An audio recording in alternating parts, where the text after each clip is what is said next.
issues. The last like 4 or 5 times I've gone live, like I go live, the audio doesn't work, and then I have to like shut it off, start a new one, go live again. So I'll be interested. I do have my dearest wife and assistant downstairs checking this one. Thank goodness I had her on standby and letting me know that that didn't work the first time around. So if you see this, can you hear me? Can you hear me? Can you hear me? I'm gonna start redoing my my scoreboard here while we check. If you're on, if you just joined this, please comment and tell me if you can hear me or not right now. Man, my beard is getting wild and out of control. I keep saying I'm gonna trim it, but wow. Busy man with the baby. So anybody there, if you're here, let me know if you can hear me. I'm just going to keep talking while I do this. Shout out to France, won the Six Nations in absolutely epic fashion yesterday. What a thrilling game. Wow. Wowzer. Wales. Wales. I'm getting better at writing backwards. Oh, now the S. The S is a tough one. The S is a tough one. Anybody here? Can you hear me? Yeah, thanks. Awesome. It's about time. I don't know what's going on with that. That is weird. Like I have to I have to start it twice. What do you see? It says Wales. Yeah, it's functional. Okay, that sort of looks okay. Wales. All right. And Italy. Italy. So, all right, we got the standings as when this game match started. Ireland was top of the standings. I couldn't help it, but I do know what happened with this. I'm a member of a bunch of rugby friends groups, chats, and stuff.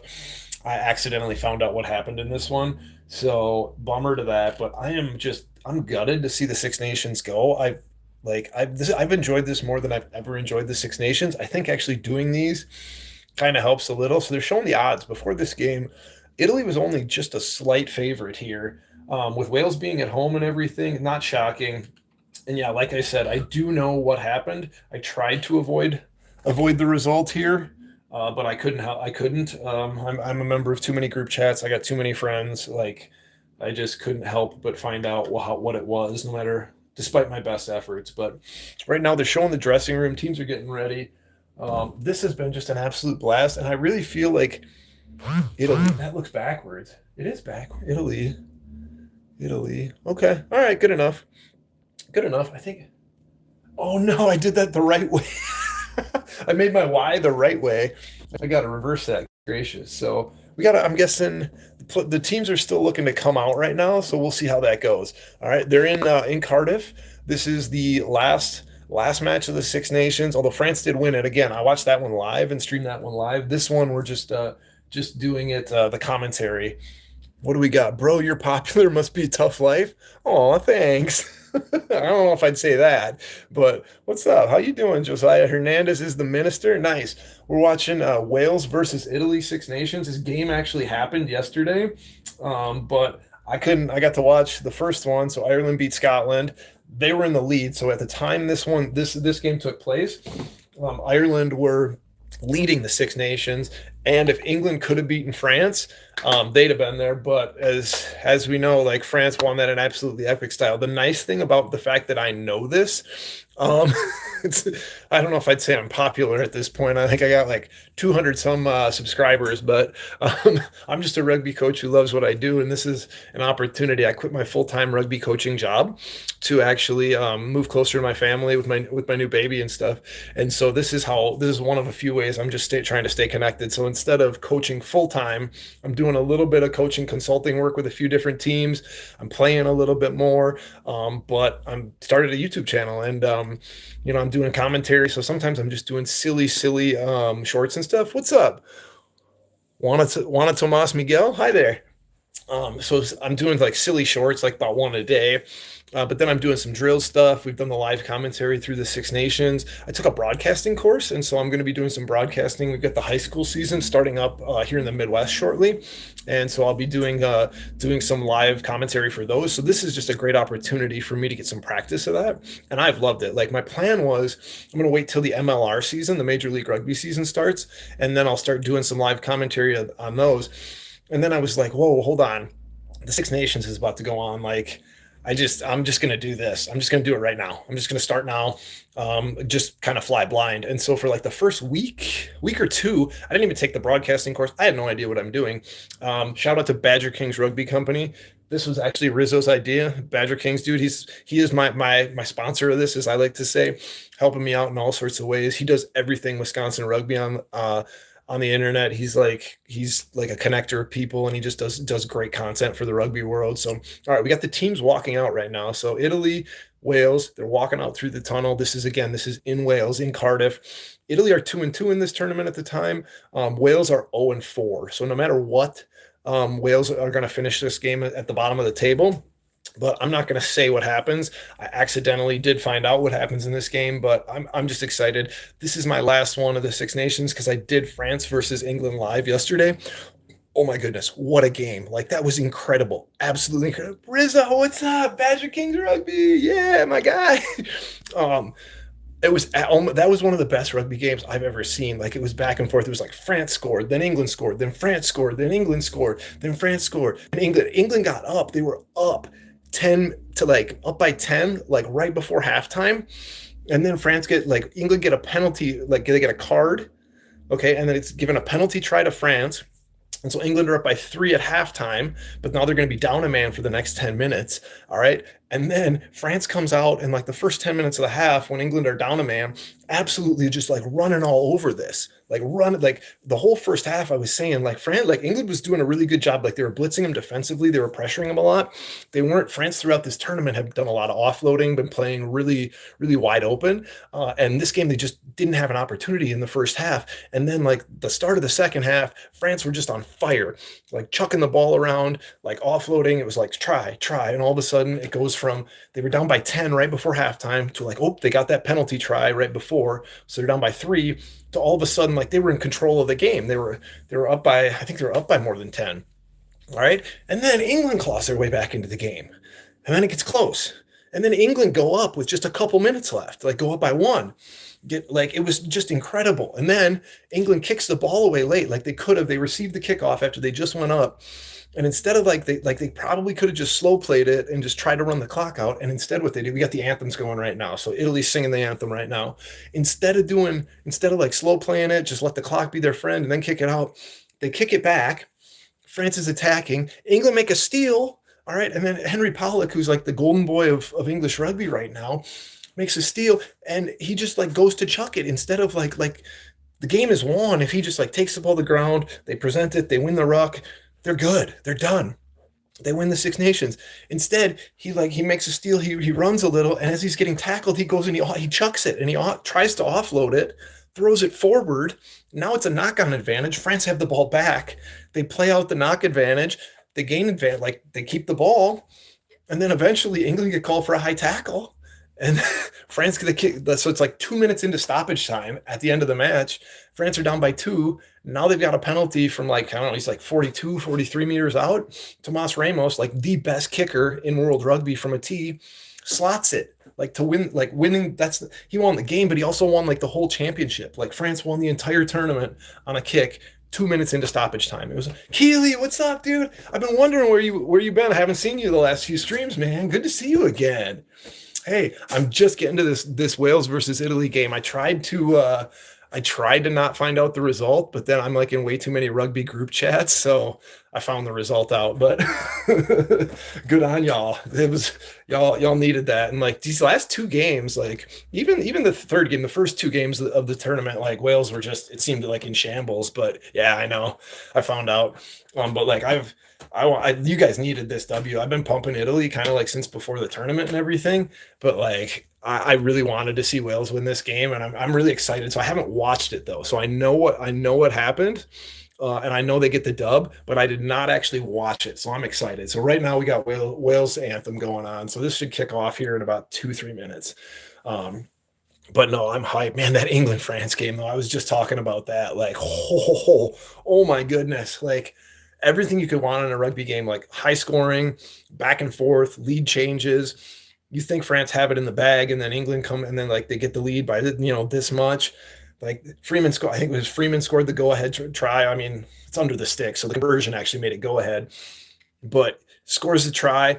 Pollock's like right there next to him, like going to the crowd, like, yeah, like there. And then Pollock makes the huge mistake at the end to give him the ball back. Okay, so Dewey Lake's still the captain. Yep. Okay, same front row. Wainwright at 8. All right. Yeah, Wales have really, the second half of this tournament, they've really looked a lot better. They were hard done. Williams at scrum half, Edwards at 10, Hawkins and James in the center, Zamet, Adams, and me. Okay, yep, relatively similar backline. Yep. Yeah, no, I got like okay, hold on, I'm gonna go. Lamaro at 6 is still captain for Italy. Pretty similar. Ruza at the lock. Okay, Canone still in there. Nicotera. Oh, Hassa. Okay, what happened? I'm wondering what happened to the tight head there. And then we got Fusco's back starting at 9, Garbisi at 10, Menoncello at 12, Brexis at 13. Pani still, they've had like that same back three like the whole tournament for Italy. Whew, okay. Dan Edwards drop goal. Oh, I'm hyped about that. Nothing excites me more than a good drop goal in a rugby game. Like, oh, when it comes off, like, again, like I know the score, I know what happened, but I have not watched, I haven't even seen a highlight of this thing. So I'm excited to see how this all like plays out. But no, this was that France England game was just absolutely wild. I mean, Ireland Scotland on the front end of the day, I'd say, closer than the scoreline made it looked like it was competitive throughout. But Ireland, geez, you talk about how a tournament turns around. Like Scotland lose to Italy in the first game, Ireland get thumped by France, and both of those teams are in a position to win the tournament at the end of the tournament. It was pretty wild. So who we got? Oh, hold on, I'm gonna back on that. Who's my referee here today? Chris Ridley. Okay, so he's English. I think he's a new one. I'm not familiar with him actually. All right, that's interesting. The one nice thing about watching this on replay is that if I do miss something, I can just like click the button and go back by 5 seconds, and I can actually recheck it. Or versus when I'm doing it live, sometimes I miss something. I'm like updating the score, and it's like, oh my goodness, what the heck happened? So, all right, Principality Stadium, round 5. Italy's kicking off here. There we go. Kicks it right down the middle, high ball right down the middle. Reese it right off the bat. Little footwork, beats man. Decent little double tackle by Italy here. So Wales setting up for the drop. You got to get out of here. Take her easy, Keely, man. I appreciate it. I was wondering if I'd seen you, so I hadn't seen you the last couple. So take care. Go Wales. Congrats on the dub, man. That's awesome. I'm excited for y'all. Keely's been one of my best for like first stream he was on there and we started chatting. He's from Wales, so it's awesome to see that have somebody like who's been so consistent and who's been like chatting with me the whole time. He's a good young fella. I like him. I always like kind of like Badger Kings, man. Like somebody who's been there from the get go and is like appreciating you from the get go. It's like you're my guy, man. You're my guy. Looks like Italy's nope, they got that line out. Yep, a little bit of a tough one on the line out. Italy come up with it, though. They are just across halfway. That's a good double tackle. I think, are Wales turning that into a maul? That's a big swipe from Wales right there. So we're at we're about to be 110. We are 110 into the first half. And right away, Wales, big strip and a tackle, and they're on attack. So they're just over the Italian 10-meter line right now. So I got to do a lot of stuff on the board. One of the nice things about this being, there's Reece Carr again with the carry. Good blitz from an Italian defender right there.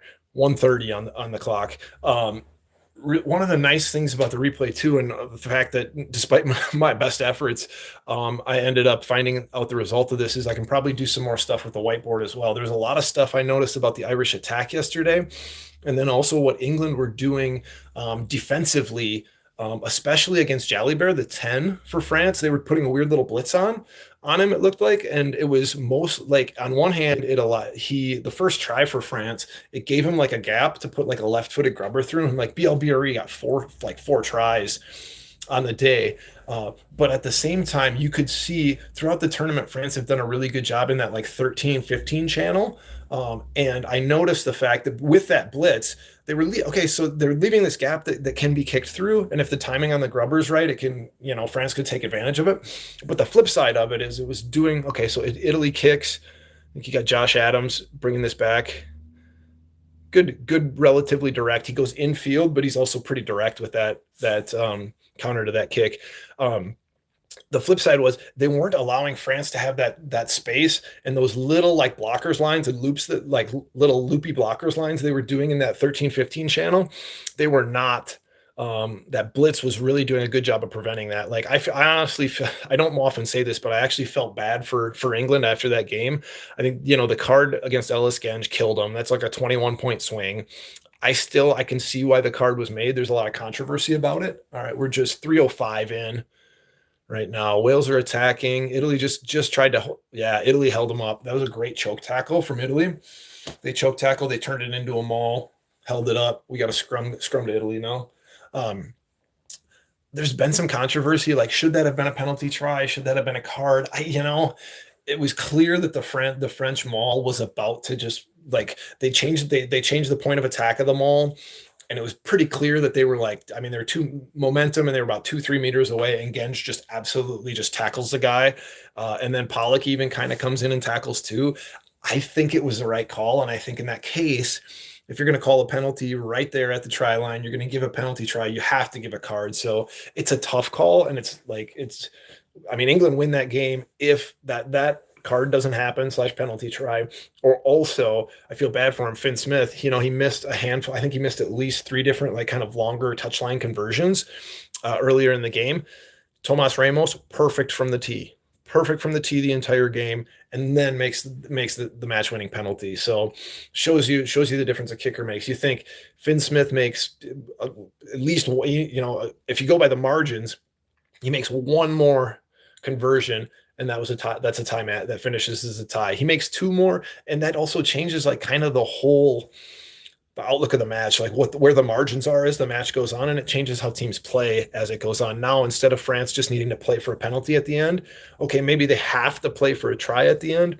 Totally changes like the makeup of the game and how that goes. So scrum to Italy here. We are exactly 4 minutes in right now. So again, this is on. I always like to say the time every few minutes, because then if you're watching this, you can sync it up. If you by chance have Peacock, that's a good little territorial kick by, I think that was Garbisi. Yeah, so right away, first phase off of that scrum, he puts a nice little chip kick down the left side, bounces in one, goes to touch. 4:20 into the first half right there. So I've been a Garbisi fan. He's looked really good all Six Nations. He's not quite Finn Russell, but yeah, I'd say after Finn Russell and then after maybe the French 10s, it's Jalibert, but then he was hurt and Ramos came up to 10, or Ramos is at 15 normally. Like, I think Paulo Garbisi has shown himself to be like very much a class 10, and he's at a top international level. There's probably 3 to 5 other fly halves in world rugby that are better than him, but his game has matured so much, and you've seen that over the course of the Six Nations, like 5 minutes into the game right now. So 0-0 still. Garbisi just put another little chip kick in, so it's going to be a Welsh line out here, just about 5 meters outside their own 22. Rugby league is the GOAT game. Fair enough. I started playing Union, and I watched league. I didn't even know what it was. I watched it a handful of times on television in the States, and I'm like, what even is this? It's just like hit up, hit up, hit up. It didn't. I'm like, where's the rucks? Didn't make sense. And then had somebody explain it to me. And for a few years, I'm like, league is crap. I don't like it. And then I moved to Australia, and it was like, well, the NRL is on like all weekend, and I watched a ton of NRL games. And by the end of like the second weekend of watching NRL games, I was like, yeah, rugby league it's pretty legit. Like, I do know there's more, if you talk about it just from the player's standpoint, I got a lot of friends who've done league and union, and all of them will say that like league is tougher because you're always retreating 10 meters. And in a lot of cases, there's going to be more contact points, but also the defensive systems. So much of the innovation you've seen in defensive systems on the union side of things, it's actually league stuff. Like the blitzes, a lot of what's going on defensively. I mean, Sean Edwards, like he's a league guy. He's not the only one too. You've got a lot of these, especially on the defensive side of the game. They're league coaches that they've brought the concepts from league over to union, and it's. I'm a union guy, but I don't disagree. League is pretty impressive. And I would always just say, yeah, yep, USA, Midwest. I always thought it's just like hit up, hit up, hit up. It's just dummy half crash, dummy half crash, dummy half crash. And then they'll chuck it around, and then there'll be a speculative or a territorial kick on the last phase of the set. But then I actually, again, after watching like a lot of NRL, I'm like, no, these handling moves are like so slick. Even like a lot of the out the back stuff, like really close to the gain line, that's a league thing. That's a league thing that like Union has adopted. So I'm with you, man. Rugby's rugby. I personally, Union's more popular here. Union's what I coached and what I've been doing. Yeah, I saw a little bit of that. It was a whoop. I think I'm trying to think what were the actual games there in Vegas. I had a couple friends who were down there for for like the tournament for the nines that was going on as well. I'm trying to think. There was the English Super League game was like an absolute beating blowout. I'm trying to remember. Hold on. We're at 6:40 into this right now. It looks like we got a Welsh scrum. I'm trying to remember who was the actual NRL game. They were just not that close from what I recall. I'm gonna check that actually quick. What was this? Because I didn't get to watch them live. Live. Oh, it was Canterbury versus okay. It was Bulldogs Dragons, and then Knights versus Cowboys. Okay, yeah, yeah. That was the Hull versus Leeds was actually it was the absolute like beat down, 100%. Dragons Bulldogs was I knew there was one close match in there. We got Italy kicking from deep there. So it's going to be a Welsh line out in right around the Italian 10. We are at 7:30 into this game right now. No, I'm with you, man. I learned a lot personally. You're a Dragons fan? Nice. I learned a lot about like attacking rugby and defensive rugby, like the ball in play side of the game from watching the NRL. Like you couldn't, I had to, again, like first saw it, I was like, nah, this is, I don't get it. It's just hit up, hit up, hit up. And then they like kind of chuck it around speculatively. And then I like actually watched it and it was like, no, this is like, if I'm being objective, like these guys are super fit. It's super physical. And even I'm just looking at Wales just ran a little, like a tight little out the back move. Like you didn't see that in Union like 20 years ago. That's a league thing that like Union has adopted because like it's quality. It works. A lot of the like tight little things they do right near the gain line. It's league stuff. When ball's in play, it's just rugby. Oh, big steal by Italy. Big steal. That was a great fetch. So we're at 8:30 right now. Oh, Italy's off. He's going. Is he going to finish that? Nope. Oh, back in infield. Garbisi. Okay, so Italy are inside the Welsh 22. There was a really, really good poach. I couldn't see. I think it was one of the Italian forwards over the top to Lina. They're still there. The World Cup. Yeah, dude, that's been a thing in Australia for like forever. I want to say I was in Oz. It was like it would have been like 2010, 2010, 2011. And even then I would remember like you'd see like the flip side of it is then like the Union clubs complain because like it's league is the best way for the young kids to like actually make a career out of it like at a younger age. Like they can get a development contract or something way earlier. Like, yeah, that's a great poach. Who was that? Canone? No, that was Lamaro. Man, he's so good. He's so good. There's a really good dummy and go on the breakaway. Probably should have tried to finish that. I think that was finishable. So eventually Wales get the penalty here. Yeah, I remember that was a thing. There's always going to be, it's like, oh, I remember when they were talking about, what's his name? Ponga, when they were talking about, he was maybe going to go to Union and stuff like that was, I don't know. I feel like it's always a thing, but yeah, of course, with the home World Cup coming up, oh yeah, they're looking to snatch a few more boys. The flip side, like the Union people I know in Australia, they all complain that like, oh my gosh, this schoolboy was so good, but at 16 he decided to just play league, and it was like, well, because he could make decent money doing it a lot sooner. Like bottom line, like there's a lot more dudes making 250 grand, 500,000, whatever in the NRL than there are in super rugby for the Wallabies. So I don't blame any Australian player who like to say they're like, nah, I'm gonna play league because that's where I'm gonna make money. That's fair. Like it's much the competition for like the spots on a super rugby team in Union are just there's so many fewer spots versus like Ponga switched to New Zealand. See, that's like league has the like. Oh, we had a knock on. What was the call there? No, offsides and then knock on.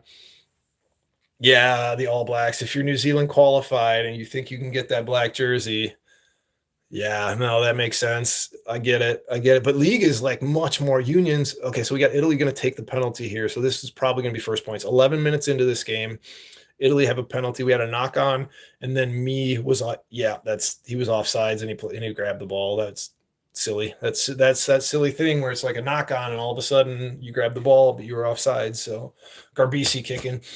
I like it, especially for the island nations. Like it makes like League World Cup time and stuff. It makes the island nations so much more competitive if those dudes can be like, no, no, Tonga. I'm gonna play for Tonga for the World Cup. Like I kind of like it. I don't love how Union like locks guys in. Did he miss that? Garbisi, did you miss that? I think he just missed that outside the right. Okay. Wow. Okay. So there we go. So first opportunity, probably a very makeable penalty there. Um, hey, thanks, dude. No, I appreciate it. Tom Foster 19, man. I love chatting rugby. I always get cool random stuff in here. So no, I'm always down to chat. And I feel like I've got enough experience and I've traveled enough and I've seen enough. And I try to be like honest about my opinion. Like my only like horse in the game is like I want to see the USA be good, which is like we'll see about that on the men's side of things.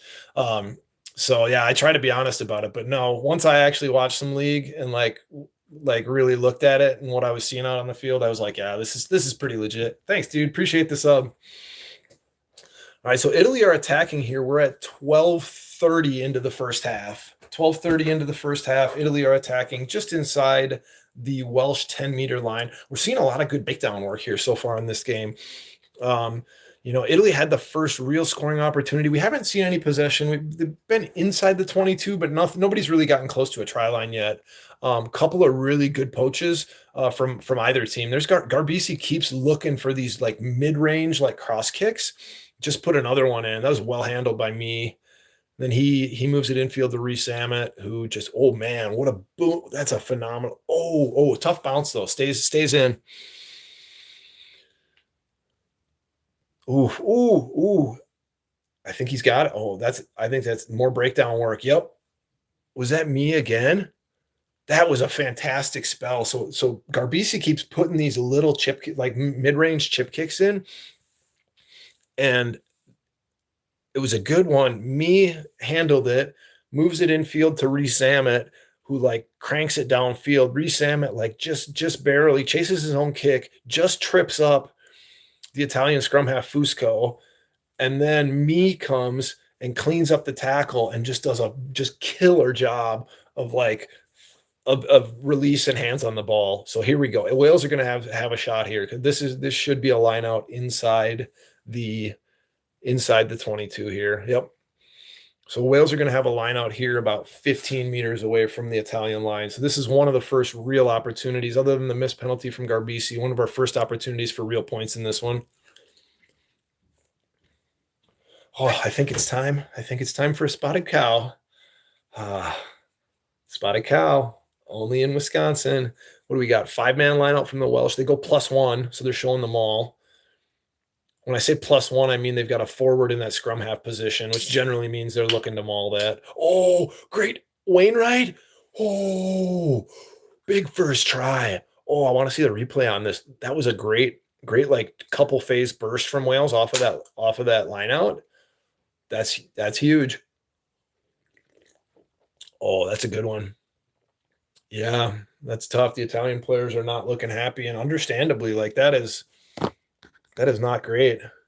That is not great. I want to see the build up to this because they show them all. So we're 15 minutes in right now. Wales are up 5-0. They show them all, and then he turns and he hits his hooker, and then his hooker goes out the back, and then they've got a crash. It looks like a crashing center, and then Wainwright it's just two hard unders lines. Basically, there's like a little bit of a, like right off of first phase, there's a decent little like out the back move, but it's just a little out the back move, and he hits a crasher.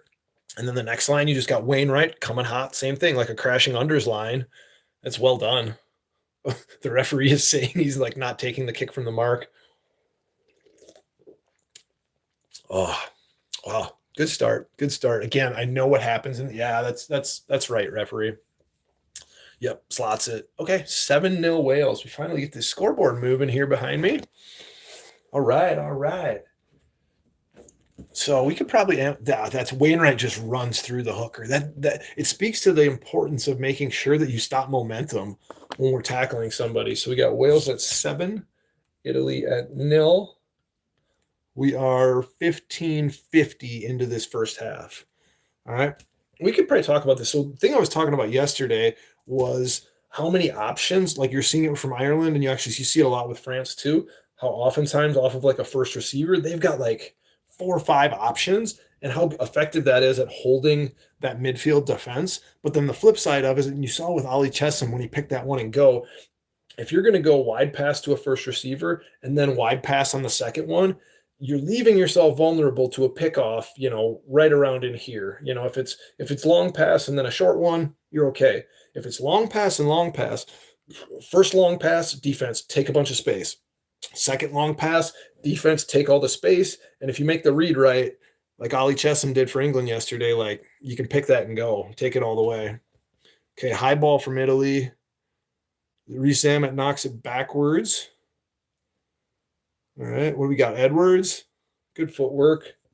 So we'll talk more with the whiteboard here in a little bit, but there's a lot of interesting things going on. Again, I've always enjoyed the Six Nations, but if I'm being honest with my biases, I've always thought Southern Hemisphere rugby was just like a little more exciting and a little more. This Six Nations has.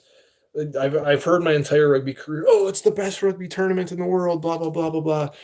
And I never believed it until this year, because this year, I mean, this has been phenomenal. You've had back and forth matches, a lot of tight ones, a lot more high scoring matches than what I've seen. Oh, is that another? Did Italy just get a penalty there?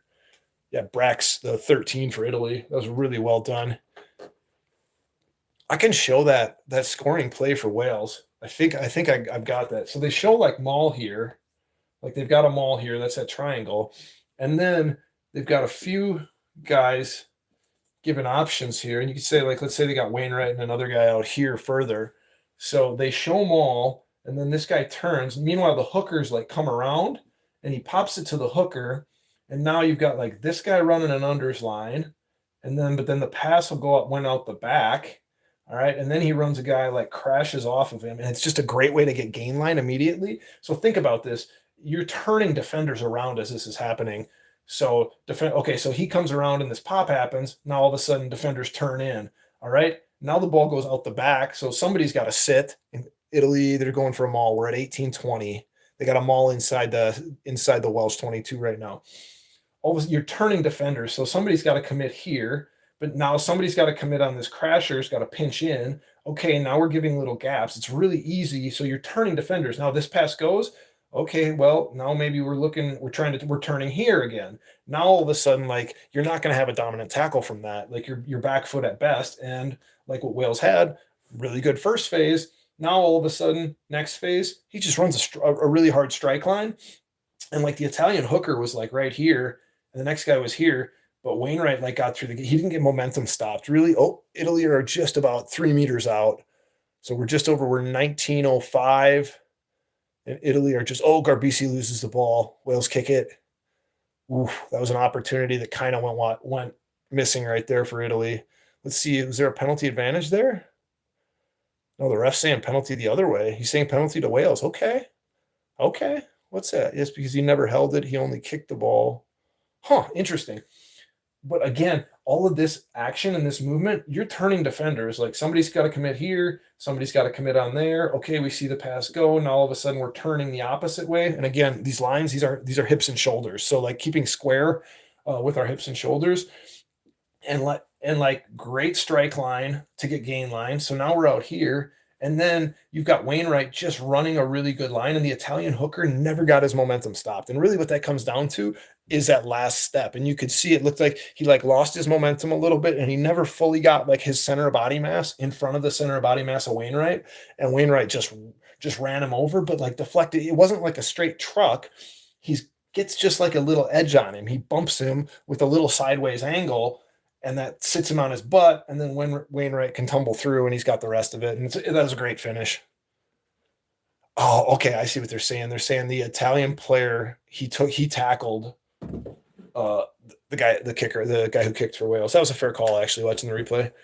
Wales go deep on the line out, but it's an overthrow. Nope, ref is resetting it. What's the call? Oh no, he's saying free kick. He's saying a free kick there. I'm not sure what the free kick was at that line out. Huh. Okay. Interesting. So free kick to Italy. They go high ball here. They go high ball. Oh, great one-on-one. Who Ioani comes up with it. So Italian ball. They go out the back again. Brex takes it up. They're just across halfway. Attacking. Yeah, really, really competitive at the breakdown this game thus far is what I'm seeing. Oh, the Italians really finished that carry well. So we are at 21-20 right now. Ooh, Menoncello, man, he's so good. He has been, again, he's like my pick for center of the tournament. Him and McCluskey for Ireland are like my two guys who, like, man, they have been playing out of their skins, absolutely. They go out the back again. There's Ioani. Ioani goes to Pani, who's his fullback on the left side. 21-45 right now. 21-45.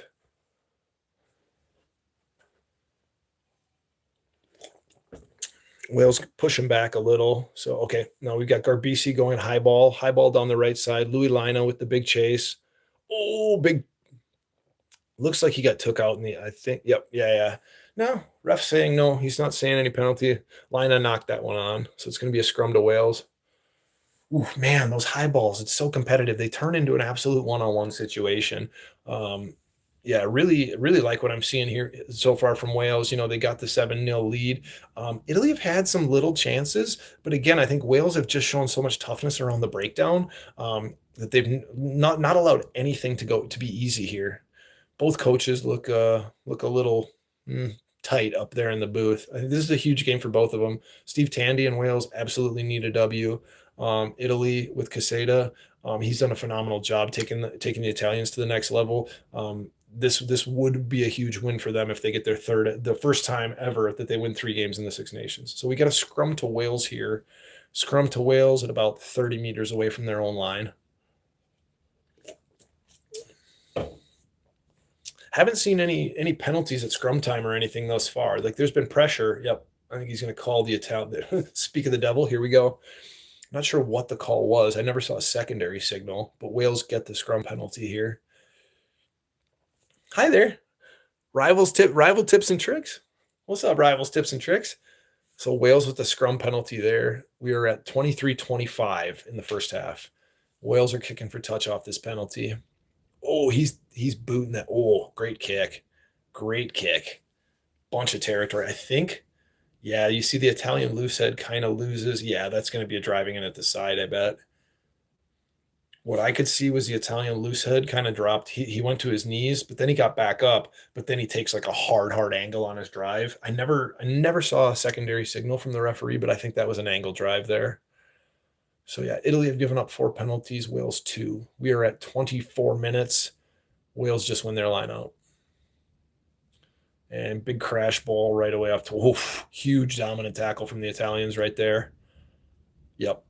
Yeah, yep. And that's a penalty to Wales. I think he's saying that the Italian Zuliani, the number 7, he's saying he lost his feet at the ruck. That's fair. That's fair. Again, this breakdown's been a real battle, and so you're seeing both teams, like, it seems to be favoring Wales. Oh, is he going to kick? Another great kick. Wow, this is going to be, Wales are going to have that's 2 fantastic kicks when Wales have a penalty. And so right away they pick up a big chunk of territory, another big chunk of territory. Now they got to line out 5 meters away from the Italian line. So let's see what Wales can do here. See if they can go up 2. They go +1. So it's a 6-man line out plus, quick little move. That was nifty. They went quick. They didn't lift. That's a good one. I think he got the try there. Let's see. Or is he going to call that held up? I think he's saying held up. I want to see that. Let's check the replay. That was a nifty little line-out move. If you get a chance to watch that, this is a nifty little move from the Welsh. They go quick. They go like they're going to lift, but then he just barely gets off the ground or whatever, and they go with it. So he's talking to his ARs here. This is going to be, they're going to have to figure this out. See how he got there. Anything to add? They're asking all the referees. So I always appreciate when a referee asks their assistant referees, like oftentimes they have a better view on it. So he's going to go to the replay.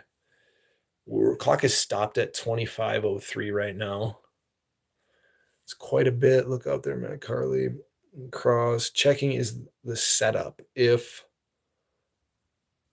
that's okay, then we check for the grounding. Our on-field decision is try. Okay. On-field decision. So I think the assistant referee told him, like, no, I think I saw the try. What are they checking here?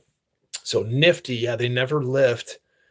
They go, oh, an Italian like jumps way over the top. What a mess. Nifty move, and it does a great job of like getting a bunch of space, like getting them that initial like bunch of space, like that go forward. Then who is that with the pick? He dummies. Is that Wainwright again?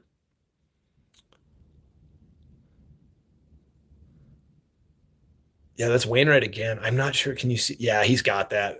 You can see the grounding clearly. I think that's gonna be yep, that's a try. Good call. Good work from the referees. Again, so Wainwright, 2 tries early. That was a really good. He's got a winger as the post defender, and he's a big old 8-man. All he needs to do, he goes outside just a little bit. So usually I tell players, when you pick and go, you want to get width. You want to get to the outside shoulder, at least of that defender. Like getting to the outside shoulder or beyond, it massively correlates towards if you get a positive carry or not. Oh my goodness, the water guy for Wales looks like a young Prince Harry. Totally random.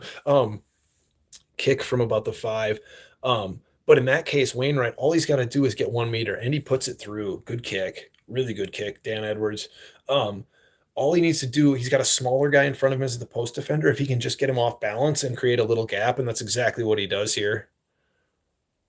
Yeah, really good, really good. Like just a little, like a subtle little move, creates just enough space, reaches across, scores a try. Good work. Wales up 14-0. 14-0 Wales. Update the scoreboard and restart goes. They kick it back.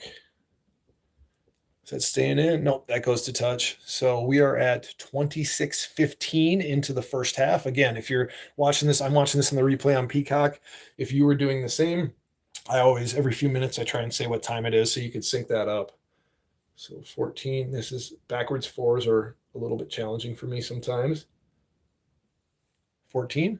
That's kind of looks a little bit special, but 14, there we go. Okay, Wales attacking down the right side. Got a grubber kick in. Ioane cleans it up, but he is like, Reece Ammett is all over him, like all over him immediately. Big counter ruck from the Welsh. Advantage to the Welsh. Oh, man, let's go. They go out the back. They're playing this advantage down the left side. Oh, Edwards. Edwards goes to the winger. At Josh Adams. Adams cuts way back infield. Big, okay, good double tackle from the Italians, but we've still got advantage here for Wales, so let this play out. Yeah, and Wales are looking to play with this ball. Oh, wide ball, Reece Ammett. Reece Ammett.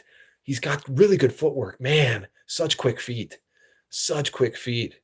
Man, Wales are just full of energy today. I love to see it. They're still playing the advantage. Still playing advantage. They're like 5 meters out, basically right in front of the sticks here.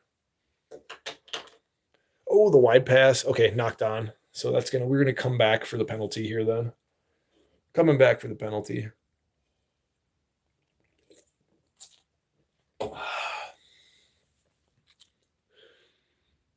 Grip, what's the penalty called? Yeah, he's saying that Ioane was like continuing to hold on to the ball. That's the right call.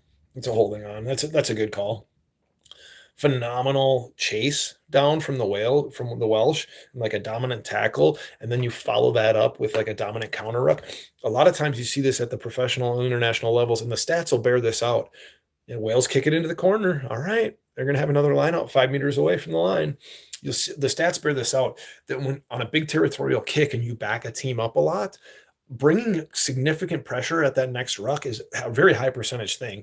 One, if you happen to turn it over, I mean, you're right there on the doorstep ready to score points. Even if you don't, you put them under pressure and they have slow ball and stuff, they're much more likely to just kick it right back to you. So Wales set the maul off of this. Wales mauling, going to the line. They got this. There it is.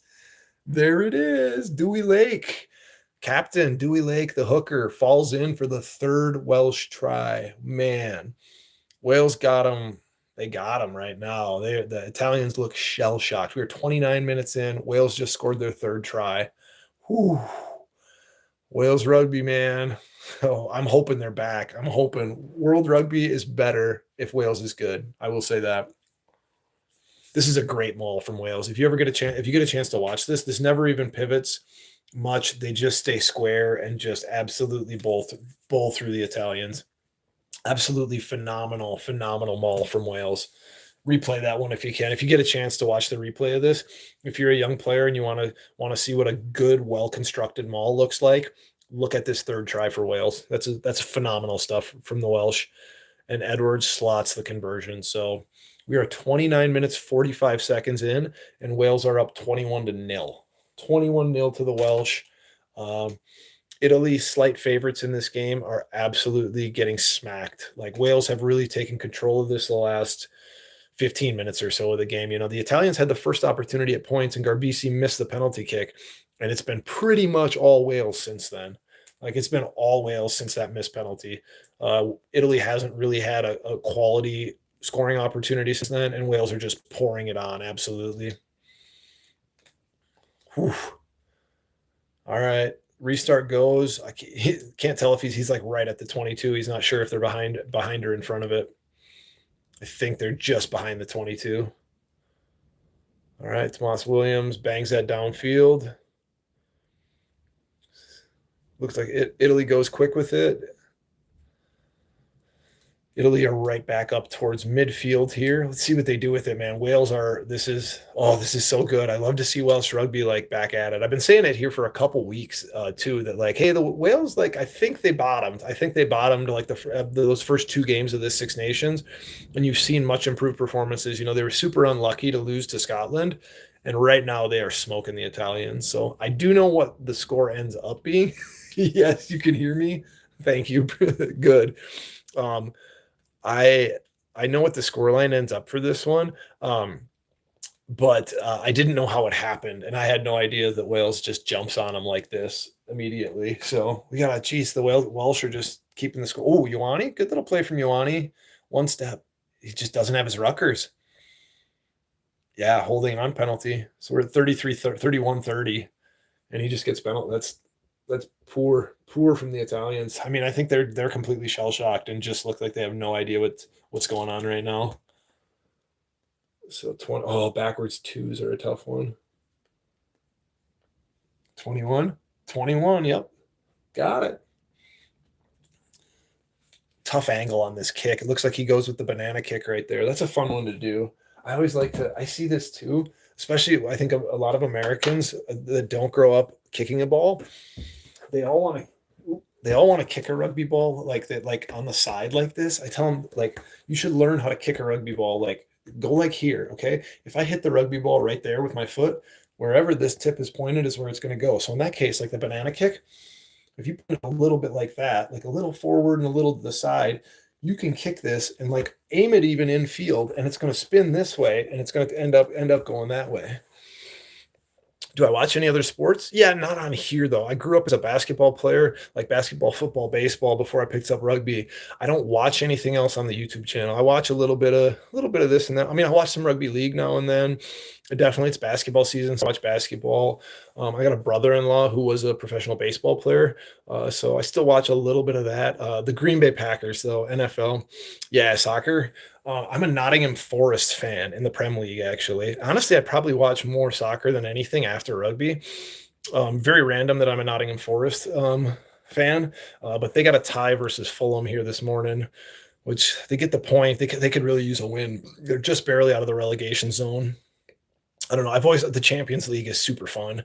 Love watching the Champions League. Once they get down to the knockout stages of that, like, I start paying attention. What do we got? Free kick to Italy. Free kick to Italy just inside the 22. So we're at 33-30 right now. Up the trees. Yeah.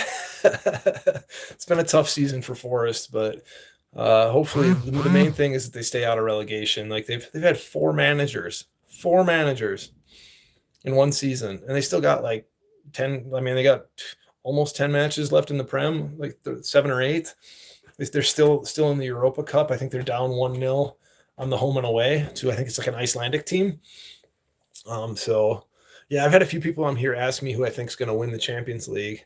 And it's tough for me to go against the Spanish teams, I like to say. Well, so we're at 34-10 right now. We got a Welsh line out just about 4 meters onto the Italian side of halfway. Wales play it wide, double out the back move. Okay, Resam it. Oh, dummy and go. He's across the 10. That's a good move from Resam it. He's got such good feet. There's a reason he ended up, he was briefly in the NFL. He was on that for a full season, I think, maybe even a little bit more. They do that international player pathway. And he managed to get signed, and he was a practice squad guy for a while. Okay, we had a mess. Offload off the ground. Yeah, he's calling the knock-on from Italy. Okay, so they stripped it, but it was a knock-on. So we're going to have a scrum to Wales again. Yeah, Resam, it looks a little banged up right there. He has such good feet. He has such good feet. It makes sense that he is athletic enough to like at least make a practice squad in the NFL. So yeah, time has stopped while they look at Resam it there. Whew, wow. Who they talk? I'm trying to see what the commentary is saying on here. All the nuts and bolts, sometimes the fancy stuff on the wing too. Yeah, Jack Morgan, man. When Jack Morgan comes back, that's one that Wales have been missing in a big way. He's been out this whole Six Nations. That's a young guy who's world class for them. Ben Carter, David Jenkins starting to get some really good young leaders on the team. I agree. I think Wales bottomed. It's been a rough like 2-3 years for them. I really think like the probably that first second game of the Six Nations was where they bottomed, and they really seem like they're finally getting a little momentum. The performances have gotten better, even though they haven't gotten the win. But big scrum on. Well, he's going to reset that. Okay. Ref's going to reset that scrum. We're at 35-45 right there. I'm surprised. I almost thought there might have been an angle drive there as well. So big difference. So the Italian scrum has been very dominant throughout this tournament. I'm not sure. I didn't see the injury report, but they've got a different tight head in. And I think the fact that Italy has replaced, yeah, look at this. Wales, 3 visits to the Italian 22, 3 tries, converted all of them. Italy, 2 visits, 0 points.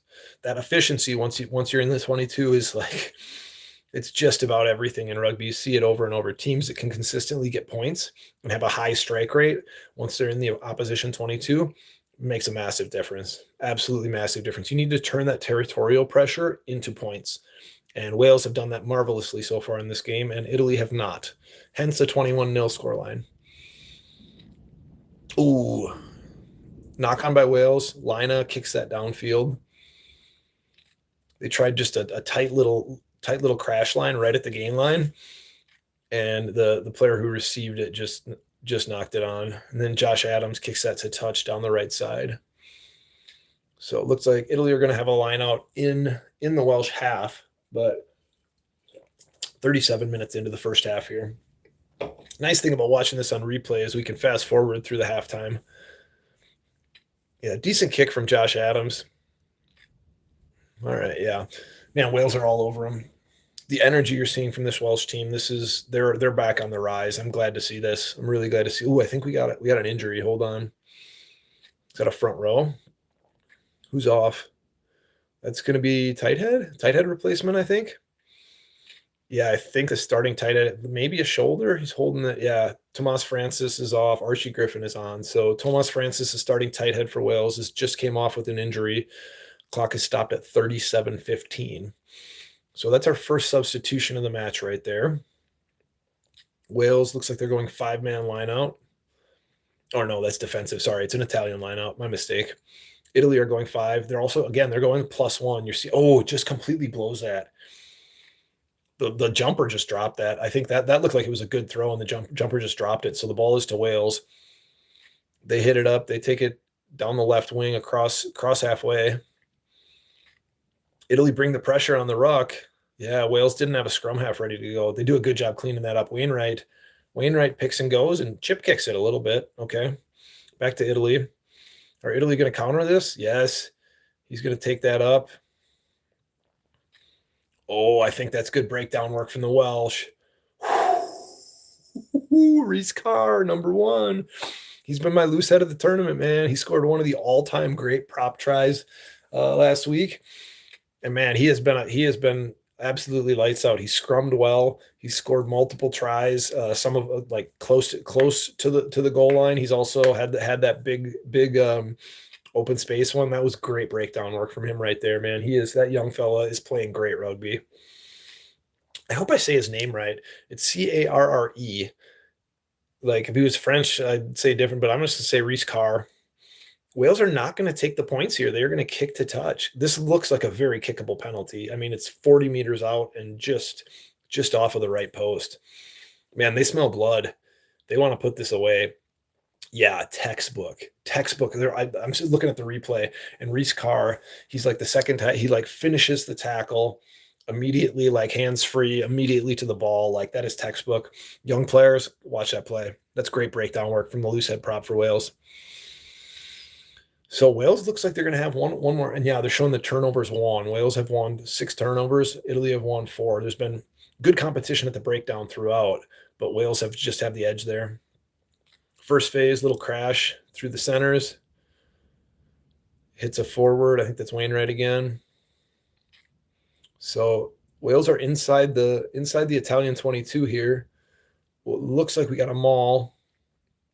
Did he call it, or is he calling that attack? Nope. Hey, that's great work from the Italians there, though. That's another turnover one, but that one from the Italians. So choke tackle, multiple players. They keep him held up. They generate the maul. They don't have to release it. Scrum to Italy. Good job. 39-30. So this is probably just about the last play of the half. We've got Italy with a scrum in their own 22.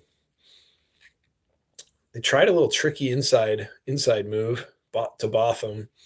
Yeah, that's good work from the Italians. Botham was pretty high in contact. The Italians did a good job of keeping him high and keeping that ball held up, and then generated a maul. Yep. Choke tackle, generate a maul. It's going to be your turnover. Just keep a hold of that ball when it goes to ground. So, I mean, Italy here are scrumming 7 meters from their own line. I think I don't know. Are they gonna have an attacking go? So we're over 40 right now. So we're into stoppage time. 40-15 right now. Italy putting in the scrum. Are they going to kick this out, or are they going to try and do something from deep in their own half? We got pressure at the scrum. Yep, scrum penalty. Okay. No. He's saying both sides went up. He's going to reset that. Okay, I thought he was giving a penalty there. Yeah, I think this, from a personnel perspective, I really think the struggles that you're seeing the Italian scrum have, I think it really comes down to the fact that they've got a different tight head in there. I didn't see the injury report.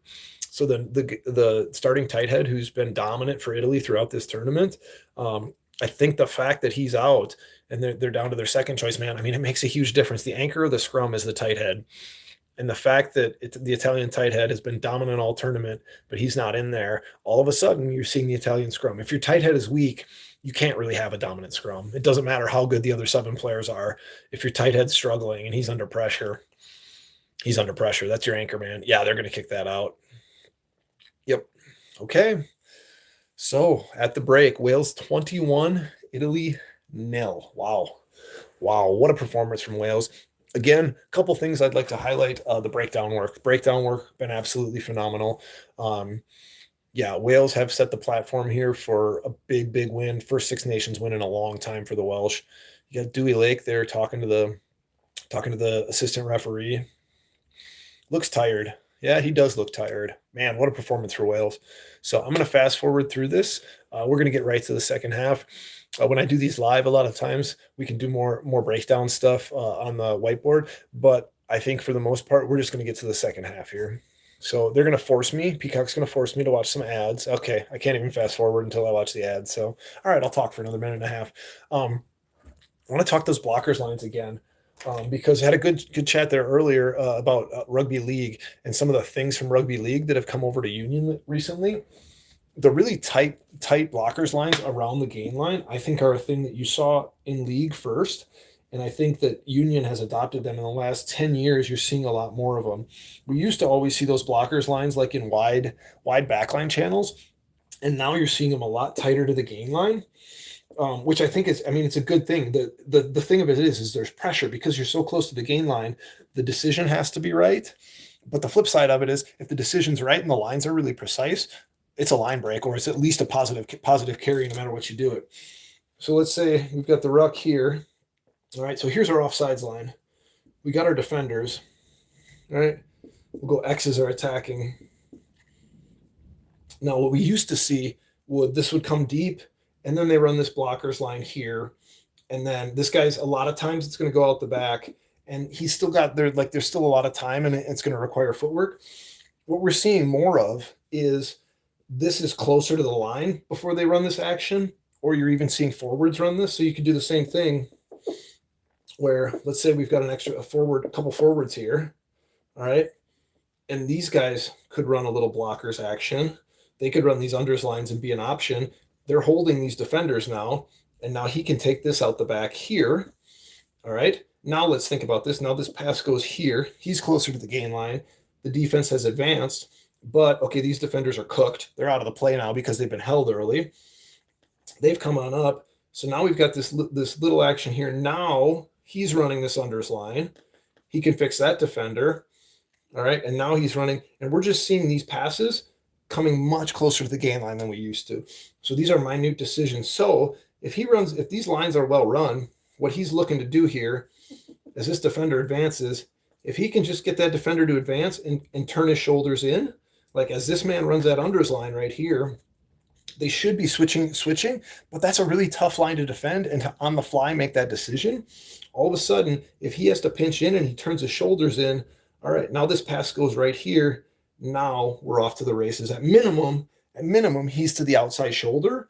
A lot of times he's going to be through that line as well. Or you think even the next defender, let's say they play this perfectly and the next defender pinches down, he's still shoulders here. Like this is still going to be a positive carry. That's the big thing. Even if the defense plays it perfectly, all right, they're coming on an angle that's going to be a positive carry for the offense. So that's one of those rugby league concepts that we see that have carried over to Union. The other thing I'll talk about, and this is what I saw England doing to the French yesterday defensively, is they were blitzing Jalibert. So Jalibert is the 10 for France. It really looked good, and this burned England early in the match. But the flip side, it also really prevented France from being able to open up those wide channels like that 13-15 channel that they've been doing all tournament. We got a ruck here. We got a defensive line, a couple of defenders. What England were doing, this pass goes to Jalibert, and meanwhile, here's our primary defender. He comes up. They're having this guy was blitzing really hard, and he was cutting this off like here. So they were forcing Jalibert to check down to a crasher, or you saw Jalibert early in the game. He puts this little left-footed grubber through, and BLBRE finishes it in the corner. But you could see it over and over again where England would blitz. What the fuck? Why are you Pol Pot? Pol Pot, man? Whoa, bro, that's some genocide right there. I've been to Cambodia. I've seen that stuff. Pol Pot? Ooh. No, the English were doing a really good job of forcing that French attack. The French, over and over again, what they do is they go wide to the first receiver. They'd go wide to like a forward, and there'd be like a bunch of options. They'd go to like their outside center or something, and then they'd have like their 15 looping around. They'd have a little unders line, and they'd run this little blockers action like out in a wide channel. And they were using that to unlock teams like out here in that, like, I'd say like the wide 13 to the 15 channel in attack. And they were doing it effectively all tournament. All of a sudden, England are blitzing like hard, sending the second defender up to the outside of the fly half. Basically was taking that completely away. You saw repeatedly where Jalibert had to like dummy and look and go and like just take it in, or he ends up just having to check down to a crasher or something. Now all of a sudden it's happening there. I saw that over and over again from England yesterday, and it looked like it was a tactical thing. And while they did give up a little bit of that one early chip kick try or grubber kick try through that, I thought that on the flip side of it, it really did a good job of negating what France was trying to do in attack over and over again and was very successful at throughout the tournament. What's up, Coming Cider? How are you? Okay, so they're making me watch some more ads. I think we can get to the second half here. I think Peacock's going to force me to watch ads one more time. But we're going to be at the second half here in just a sec. I can fast forward through some stuff. So I really enjoyed this. Again, shout out to Badger Kings Rugby. This was a phenomenal idea to bring up the whiteboard, because what I was doing like the first week or two was I was trying to explain things like with my hands and stuff, when actually we can use the whiteboard here and I can draw things up and illustrate it. So I hope it helps some while they're replaying that Welsh maul try. Again, that is a textbook maul, absolutely textbook maul from 5 meters out, and it's an easy try for the Welsh. If you're a newer player, if you're learning about the game, if you're learning how to maul, just get your team to sit down and watch this. Yep, here's the last bit of ads that Peacock's going to make me watch. So we got about 90 seconds and we'll be on for the second half. Oh, that's good. Spotted cow. Only in Wisconsin. Carshield.com. I don't care. Pol Pot man. That is a brutal username. It's creative though. It's creative. The interesting thing, I stayed at a place in like just outside of Sihanoukville, Cambodia, like maybe 10 years ago. And the guy who owned it was saying, we were having like conversations, like broken. I knew like I speak a little Thai, but Khmer, like I knew like 10 words. And so we were having like this broken conversation. And he was explaining how he was some sort of military leader for Tom Mok, who Tom Mok was basically, when Pol Pot died, like the remnants of the Khmer Rouge, they continued to hold territory in Cambodia, like into the late 80s, into the early 90s and stuff. And I think basically what ended up happening was Tom Mok, who was like one of Pol Pot's right-hand man, he ended up kind of like selling him out or something. I'm not sure exactly what happened, but all of a sudden, and then Pol Pot was dead.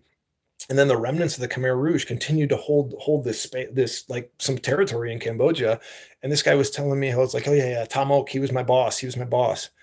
And then all of a sudden, so he was like in the remnants of the Khmer Rouge military.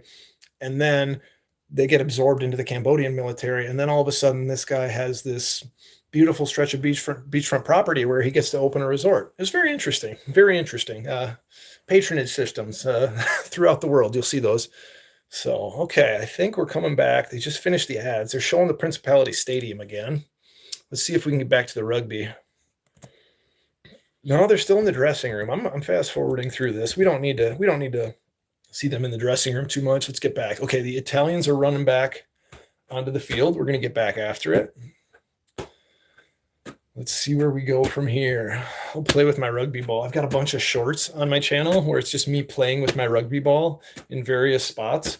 My places are continuing to get weirder and weirder. So for instance, yesterday I was playing with my rugby ball in front of a tractor. This morning, well, I actually filmed it yesterday because right now we're in the middle of a blizzard right here. But I was playing with my rugby ball in front of some cows.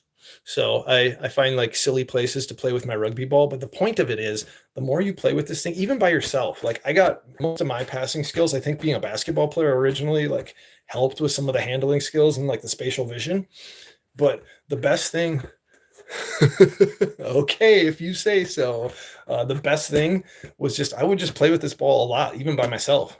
Like your handling skills will get better. Like you play with the ball a lot, all of a sudden, like those marginal passes, they stick to your hands. It's funny how that works. You do something a lot, you get good at that thing. So I tell rugby players a lot, like guys I coach, universally, like every single player, like there's two things I would tell them all the time: watch more rugby and handle a ball a lot. And those are things you can do independently on your own to get better. Okay, second half kickoff. Wales just kicked to Italy. Watch rugby, but watch full matches. A lot of people, they watch highlights and then you never see what really led to the cool, like you see the cool score and it's like, oh yeah, that awesome try and stuff. But if you're looking at actually upgrading your rugby IQ, like watching a full match and asking yourself why players are putting themselves in certain situations, or watch the lead up to a big play or a big try and watch what the players do off of the ball, because the off ball behavior is what leads to those big plays. So Welsh line out just outside the Italian 10. They set a maul here. So Wales are crushing this game right now, 21-0. Let's see if Italy can get a toe hold back. All right, out of the maul, we got me. Ooh, good footwork from the winger. He's brought that up to just about the 22. They are just in front of the Italian 22, playing ball with it. About 25 meters from the Italian line here.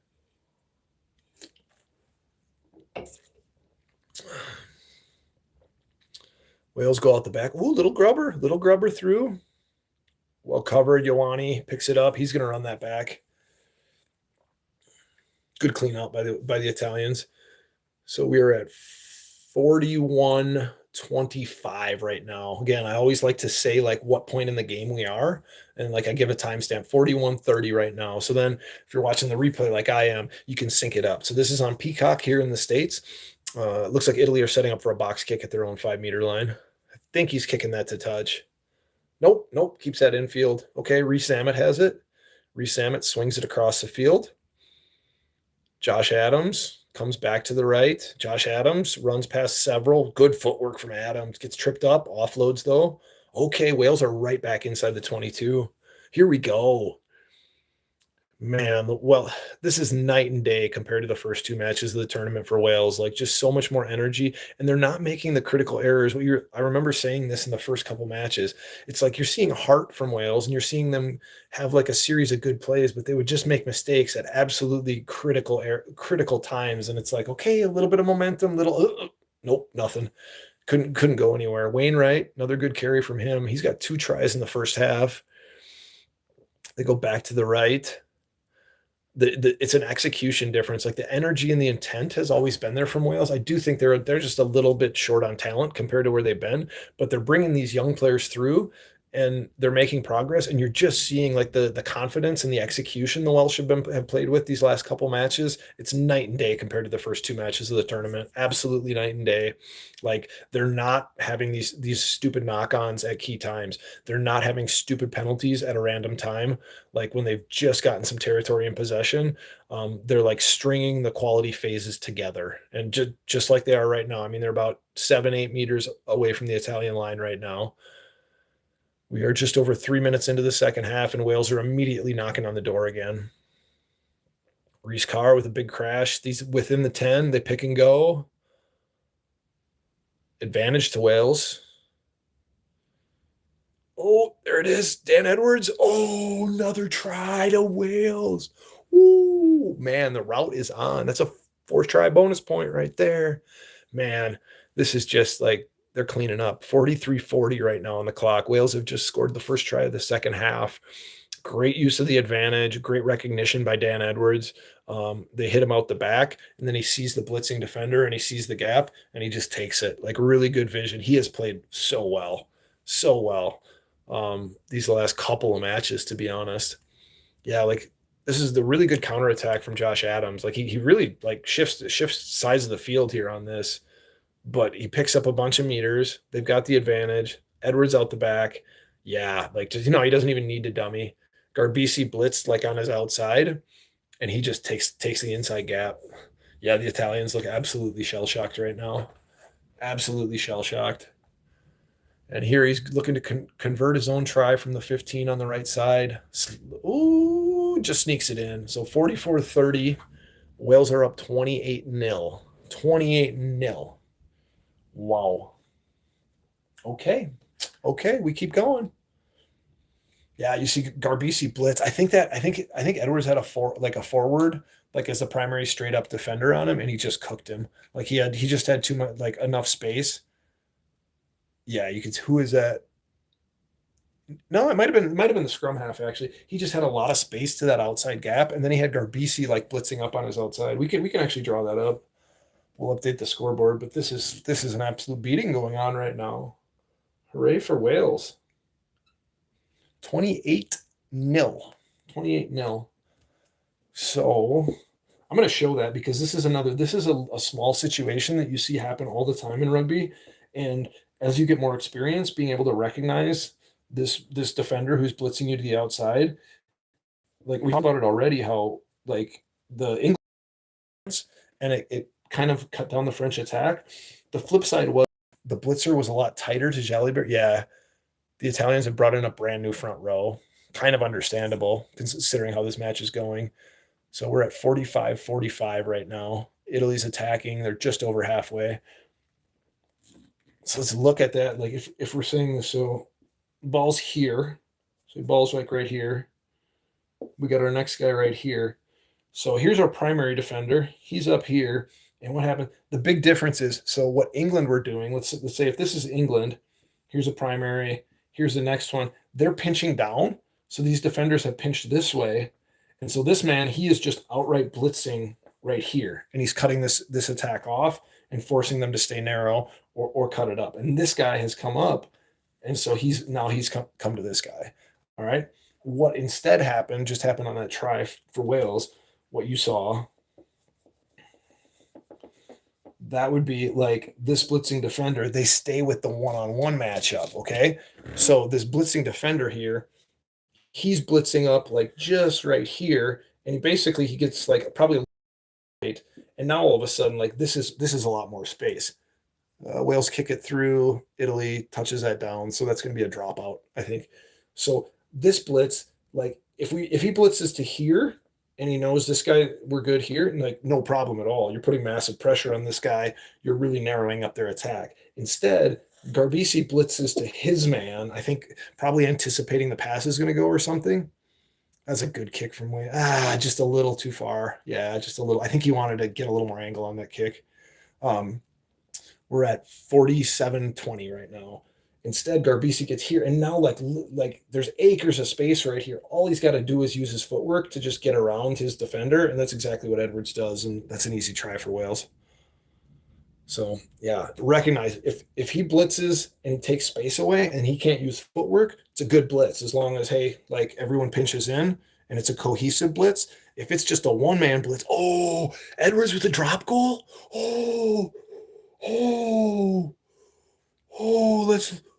I got to replay that. Hold on. I got to replay that. Right off of the dropout.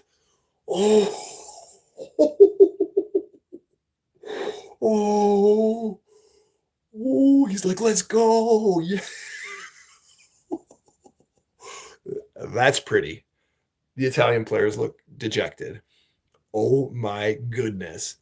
So Italy take the goal line dropout. They kick it down as the Welsh are attacking down the Welsh left side. Edwards just like runs a few steps infield and he just sends it and like drop goal. I can barely keep up with Wales right now. 31-0. Ooh, tough day to be an Italian. They've had a good tournament, but this one is cooked. 31-0. Absolutely beautiful. Wow, what a drop goal. My goodness. I love nothing is prettier in a rugby game than a drop goal. So I'd say the Welsh can squeeze this one at this point. Like this match is well and truly over with over 30 minutes to go, really. I think Italy are going to try and do some things, and I'm sure they'll make some plays from everything I've heard of this match. Okay, so skip it out to Ioane on the left wing. He's held up. They're right around midfield. I think that's a knock on. Another mistake from the Welsh. Wow. We're at 49 minutes right now. 49 minutes. So we're 9 minutes into the second half. Wales are absolutely running away with this game. What a pretty drop goal from Dan Edwards. I want to see a replay. Fortunately with this being there, yeah, they're going to show it. Oh my goodness. So that's about 41 meters out and he just slots it. He catches the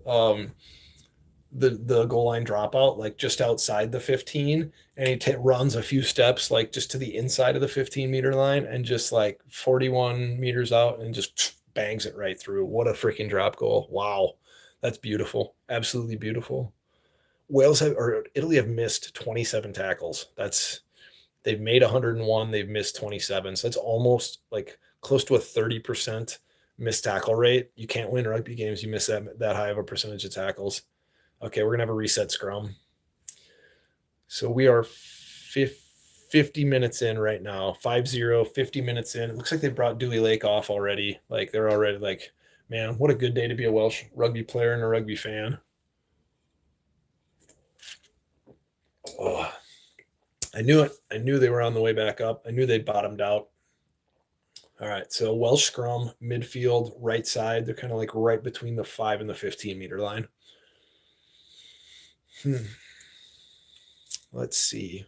Interesting attacking formation. Okay, scrum penalty to Italy here. I would agree with that. Yeah, it looked like we went down right there on on the Welsh side. Yeah, that's the right call. Good call right there. Yeah, Gonzalo Caseta, the Italian coach up there in the booth, looks like a rough day at the office. All right.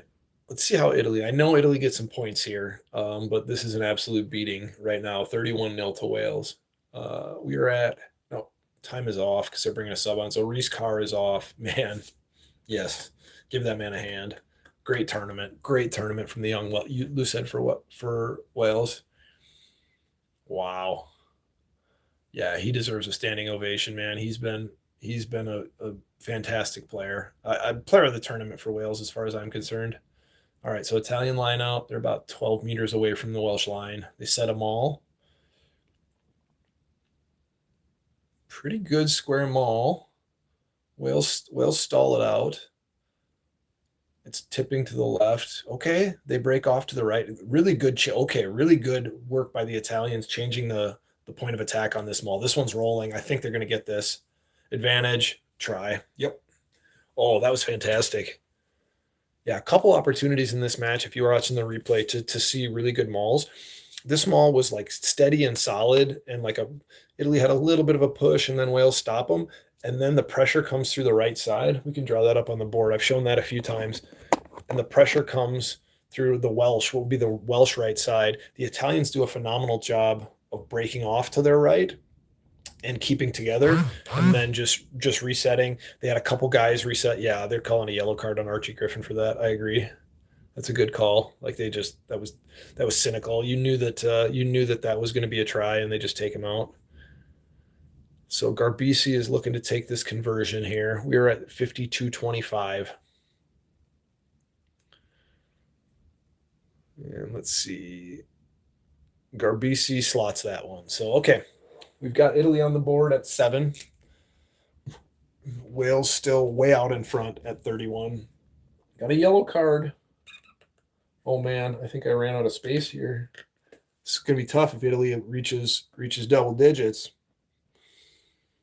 I'll fix my Y later. Yeah, this is a really good scrum. We'll draw that up on the board. This is one I've shown repeatedly on the board, but I think it's really a really good illustration of how to maul correctly, and how like a maul is a dynamic situation.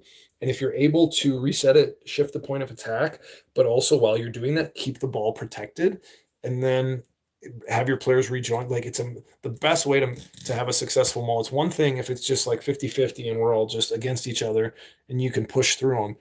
When you see really good mauls, oftentimes is where the point of attack shifts, and then all of a sudden they run out of defenders and you end up with a massive advantage. So here we go. That's like the midpoint of the maul. Each one of these squares is like a player. All right. So let's say we've got, Lina takes him out into touch. Oof, that was a big collision. We got pushing. Fired up, guys. Fired up, guys. The refs are talking that out. Let's say the ball's here at the back. All right, yeah. What happens here? I'm just seeing that replay. Man, he like runs all the way across the field. Yeah, like all the way across the field from Reece Sammet. That's a really good offload from Reece Sammet in contact. And then Lina just maybe a no wrap tap. He takes him out of bounds, but that might not be much of a wrap. So we've got a maul, and let's say this is like, it's kind of stalled out. It's like 50-50. Well, then the pressure, and in this case from the Welsh, like the pressure comes through the right side as far as the Welsh go. And what the Italians are able to do, maybe they sacrifice these 3 players, all right, but the ball's still here, and these guys just pivot the point of attack, and meanwhile they take out like 4 of the opposition. So now all of a sudden my point of attack has shifted to the right, and it's like a 4-on-2. So he slides over. All of a sudden now here's our situation. So we'll redraw that. And now they're just short on defenders. They pivot the point of attack. They go over here. And then the other thing you see the Italians do, if you watch the replay, they do a really good job of recycling a man or two out of here to like press that numbers advantage. And now our point of attack has shifted to the right. We've stayed square, kept the ball protected at the back of the maul. And now we've got massive momentum, because rather than just like an even numbers game, as the point of attack shifted, we take out a bunch of these defenders and we keep more of our guys involved in this maul, then they're able to keep their guys involved in the maul. Shift the point of attack over, keep moving forward, keep the ball protected, and then those guys who end up getting taken out, man, recycle, rejoin the maul, really press that numbers advantage. That was a really good maul from the Italians to get that try. We were at 55-25 right now. So, whew, man, nice little Sunday afternoon of rugby here. Welsh line out, they're going 4-man +1. They set the maul out of the 4-man +1 line out. So that ends up being 6 because you get the 4 in the line out, you get the +1 as a forward scrum half, and then you have the hooker, who's the thrower, joins it as well. Ooh, good little out the back move. Wales still have the ball. We're at 56 minutes. 56 minutes right now. Wales are attacking. They're about 30 meters away from the Italian line right now.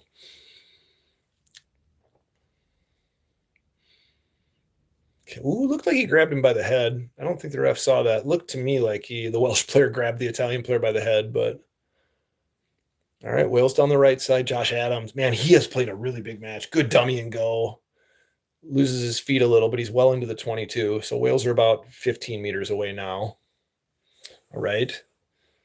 Let's see. Nope. Yeah, the Italian player. Good breakdown work. Again, this has been a good breakdown contest. Italy have gotten some good decisions at the breakdown. Yeah, they're calling off the feet. I was going to say that wasn't a holding on. I was like, no, the Italian player, like he shouldn't have his hands on the ball.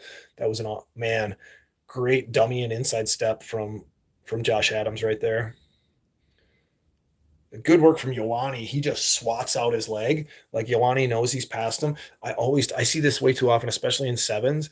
I see players who they've got an angle on the guy and they could probably tackle him if they just keep running, but they do the dive and swat at his ankles thing. I've had a number of players dislocate shoulders on that. It's a stupid move most of the time. Right there, that was actually an excellent one from Ioane. That was a textbook. If you want to see somebody actually dive and swat out a leg, Ioane, the number 11, the winger for Italy, just did a great job of that. And that was actually a situation where you should do that. Young players, I know a lot of times you think it looks cool or you want to do that. I have seen so many players blow out shoulders trying to do that ankle tap sort of stupid thing. And in a lot of cases, they do it when they could have, if they just take more, if you're at an angle and you could, nice little chip kick over the top by Italy, doesn't get the bounce though. Oh, back, but they got it back. Got it off of a knock on. They got an advantage here. Okay. Okay, Italy. Okay. Oh, really good blitz from. They made the swat pass across. That was a really the Italian player had no choice but to just make the swat pass. And I think that was Josh Adams again. Man, he's really turning up all over the pitch. I would say it'll be interesting who they end up going man of the match. Probably Wainwright's got 2 tries, but Josh Adams for a winger, man, he has been all over the field, all match. Love to see it. A lot of effort out there. Okay, somebody's clock is stopped at 58:10 right now. 58:10. They're checking out looks like the elbow of the replacement hooker for Wales. So, bit of a stoppage. Wow. Man, this going into this match, did not expect this. I mean, like I said, I accidentally. Yeah, there's Prince William. Prince William up in the stands. Prince of Wales. Natural that he'd be here. He's talking to some other old fella. Very posh. Very posh. Future King of England right there. Future King of England. He's got to be a Welsh rugby fan, I think, being as he's their prince. All right, how many stoppages are we going to have? I've talked about this a lot. I hate the really what I see as the gamesmanship of these injury stoppages in rugby. You see a lot of the time the Springboks again, they're masters at this. They go down I'm hurting. It's just a water break. Everyone uses it as a water break. I mean, if it's allowed, you should. But it really kind of bothers me as someone who would like to see fitness be more of a factor in a game. It's just an opportunity to slow the game down and get more water breaks. So line out to Wales. Ooh, they go deep on. That's a really good deep line out. So we're at 58-20. Wales kick a high ball right off of this line out. Received by Louis Lina, who kicks it back down the right side. Is that going to stay in bounds? Yep. Okay, Adams swings it infield, and Wales clear it. Yeah, that was Dan Edwards again, man. Honestly, Dan Edwards would be another one. So I would say for the Welsh right now, you could make a case. There's Jack Morgan up in the stands, man. Oh man, they could really use him back. He is a yeah, we got a bunch of injured Welsh players up there in the stands. Um, you could make a case for Dan Edwards, the fly half for sure. You could make a case for Wainwright, the number 8. I think Adams, he'd have to score a try or something. Oh, nifty little move. So Italy throws over the top on the line out, and then they hit the winger inserting, and then they mishandle the ball, but it's backwards, the referee says. Interesting stuff going on here. Advantage to Italy. All right, yeah, sorry, sir. Not moving away. That was the right call. What are the Italians going to do? Yeah, I think they got to kick for Sonny D. What's up, Sonny D? Is that Darius? I don't know. I know a player named. Hey Moses, what's up? Hey, good to be back. Nice to have you. We're watching Wales versus Italy replay. Wales are crushing them right now. We are just coming up on 60 minutes. My man. So we are at here. It's 60 right now. So 20 minutes. We're just past 60 minutes. Wales is 31. Italy is 7. No matter what, I tried to not find out the result of this game. I couldn't help it. I'm in too many rugby group chats.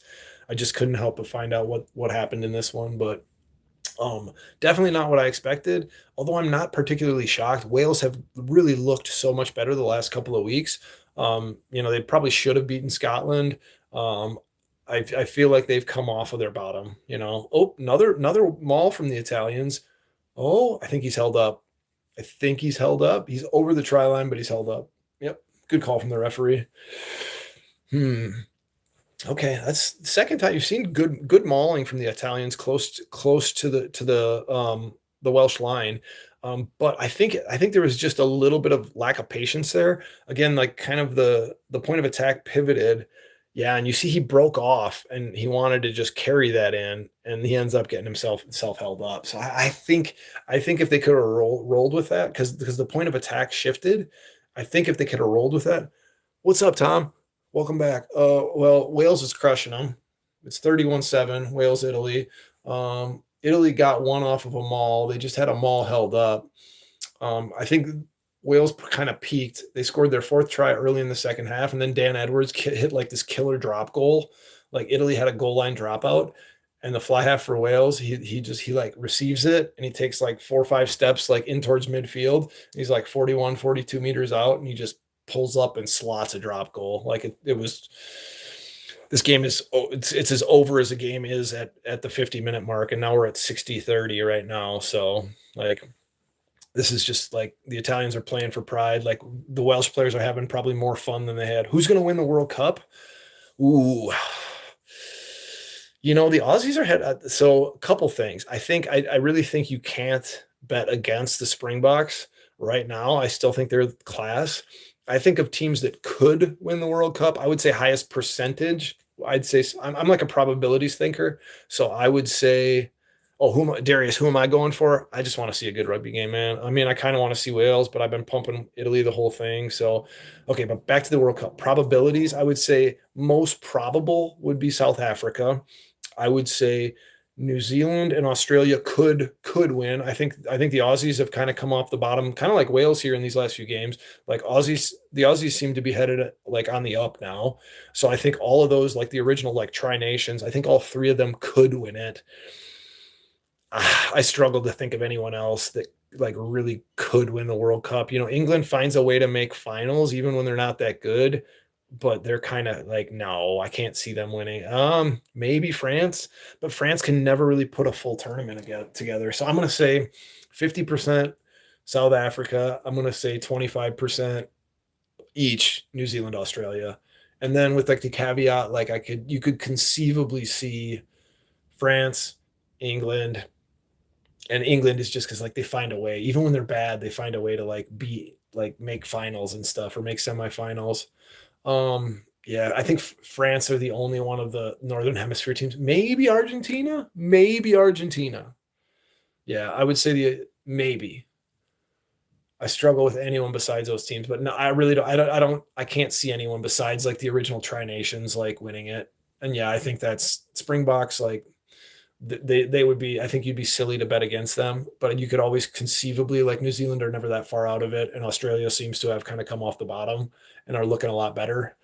Um, yeah, maybe in a crazy world. Oh, great breakdown work from Italy right there. So we're at 63-10. Italy just got a nice holding on penalty down in their own 22. Yeah, conceivably I could see Argentina, maybe France, maybe even like in England. I'd everybody else, like England, like Ireland, Scott, like they're just not good enough. Like I could see a lot of teams making a semi or a final. I couldn't see them winning it. Like I just think those original Tri nations, like they're just too much better. Of the Northern Hemisphere teams, the only team I could really see winning it would be France because they are that talented, but they just go off and play terrible regularly. I'm a union guy, but me and Tom were talking before. Like I've come to appreciate league. I lived in Australia for a year and I watched a ton of NRL, and so I'll still watch some league now and again. So I'm a union guy and I prefer it, and that's what I coach. But I've watched enough league, and I'm certainly willing to admit that. Oh, that's a good breakdown. The Lina puts a chip kick in. Um, that's an Aussie name right there, Louis Lina, the winger for Italy. I'm not naive enough to think that like union, like pro wrestling. I haven't watched much pro wrestling in the last few years. I used to. I was a big in the Attitude Era. So that was when I was like in like middle school, early high school. So like Degeneration X, like Stone Cold and The Rock, like that was. I was like a Hulk Hogan guy when I was like a little kid, and then I came back to pro wrestling during like the Attitude Era. And when very distinctly remember the Monday Night Raw where Vince McMahon came on and said, "We're going to be a little bit more controversial, or we're going to like be shoot, what do you basically being like, we're going to swear more and be more sexual." And that was like the start of the Attitude Era. I very distinctly remember that. And yeah, like the Degeneration X, like Triple H, and like that era of wrestling, I was big back into it for about 2 years there, and like when the Attitude Era was like full on going on. But I'm a union guy. I appreciate league, and I recognize that a lot of the innovation that you see in rugby union now is actually rugby league things. The blitz defenses, some of the tight handling moves really close to the gain line. I mean, those were league things before they were in union for sure. So we're just over 65 minutes. We're at 65-10. Man, the water breaks, just like the clock. Okay, now they did stop the clock. This one, it's such a pet peeve of mine, just seeing every time, like, oh, I don't know, somebody like pretends to be hurt, and then like they bring the waters out like over and over and over again. Time back on. We got a scrum here to, who's a scrum to? It's going to be an Italian scrum. They're about 5 meters inside in their half. No, I've had spells of my life where I was into pro wrestling. What I appreciate. Oh, that's a nifty. There's Menoncello. Oh, good ankle tap tackle there from the Welsh. So big Italian break. Italy are into the Welsh 22. Ioane off his wing. Oh, good tackle. Wales get him into touch. Well done. One thing I appreciate about pro wrestling, and I think like modern politics has turned into this, is kayfabe. Like, it's like it's a premise. We're all just playing. We're saying these things because like this is how we say this is what we're supposed to say these things. That was a great unders line from Menoncello. Wow. Great unders line. He's been so good. Haven't seen him much. This has probably been like the quietest he's been of any game this tournament. Man, Dan Edwards like taking Ioane into touch. What? Yeah, I think I'm rethinking this. If I have to pick a man of the match for Wales, it's going to be Dan Edwards. I think you could make a case for Wainwright too. He scored 2 tries, the first 2 tries, but Dan Edwards he's kicked masterfully, scored tries, has like led their attack, making defensive plays even. Okay, so Wales box kick this into touch. We are at 66-45 right now. But no, like American politics has altered. It's like all kayfabe practically. Like they're all just like, no, we say these things, and it's just go along. You got to play the thing. Kayfabe. The world is kayfabe now. Oh, I can hear the baby. I can hear the baby out there. I think the baby's nap has ended. I think the baby's mom is on that though. Okay, another sub in for Wales. Okay, Edwards is off. Jared Evans is on. Hey, give that man a freaking clap. Like Dan Edwards, like, yeah, get him off. Like this game is in the bag. He's led everything. Like, that's phenomenal. Phenomenal outing from Dan Edwards. Yeah, he deserves a standing ovation. Him and Reese Carr both. Like, yeah, those fellas deserve a standing ovation. That's a great play from him. He was a number 10. He was a tough number 10 today too. Like, didn't just kick, led the attack, made some good plays in defense. Like, that's good work.